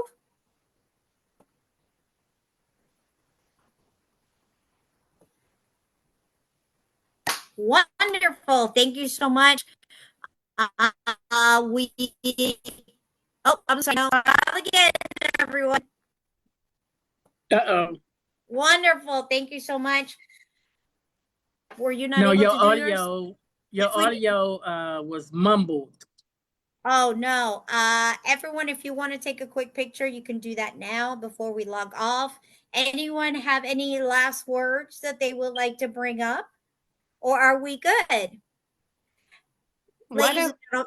I'll say something, Cynthia. Go ahead, Miss Lisa. Go ahead. I think Lisa's taking a picture. Do we have to smile for you, Miss Lisa? Yay. Yes, Miss Veronica. Blessings to each of you. How heroic you are. You showed up to something very impactful, led by an impactful heart. Let's keep it lit, and definitely looking forward to see how we increase awareness by simply purpling it up and, just enjoy this, knowing that you have arrived. And let's keep it sacred as promised to see that one make it and know the difference is true and how your heart shared today. Thank you for being an impact. Thank you for having me, and looking forward to the next chapters that are put before us to make sure we just follow through and show up with love. Blessings to each of Thank you. you. Thank you so Thank much. you. I appreciate that. If you guys, I'm about to stop the live stream. If you want to Cynthia? wave to everybody on the Facebook world, you're more than welcome to do that. Bye, everyone. Thank you for Bye-bye. joining Thank you. tonight. Thank you.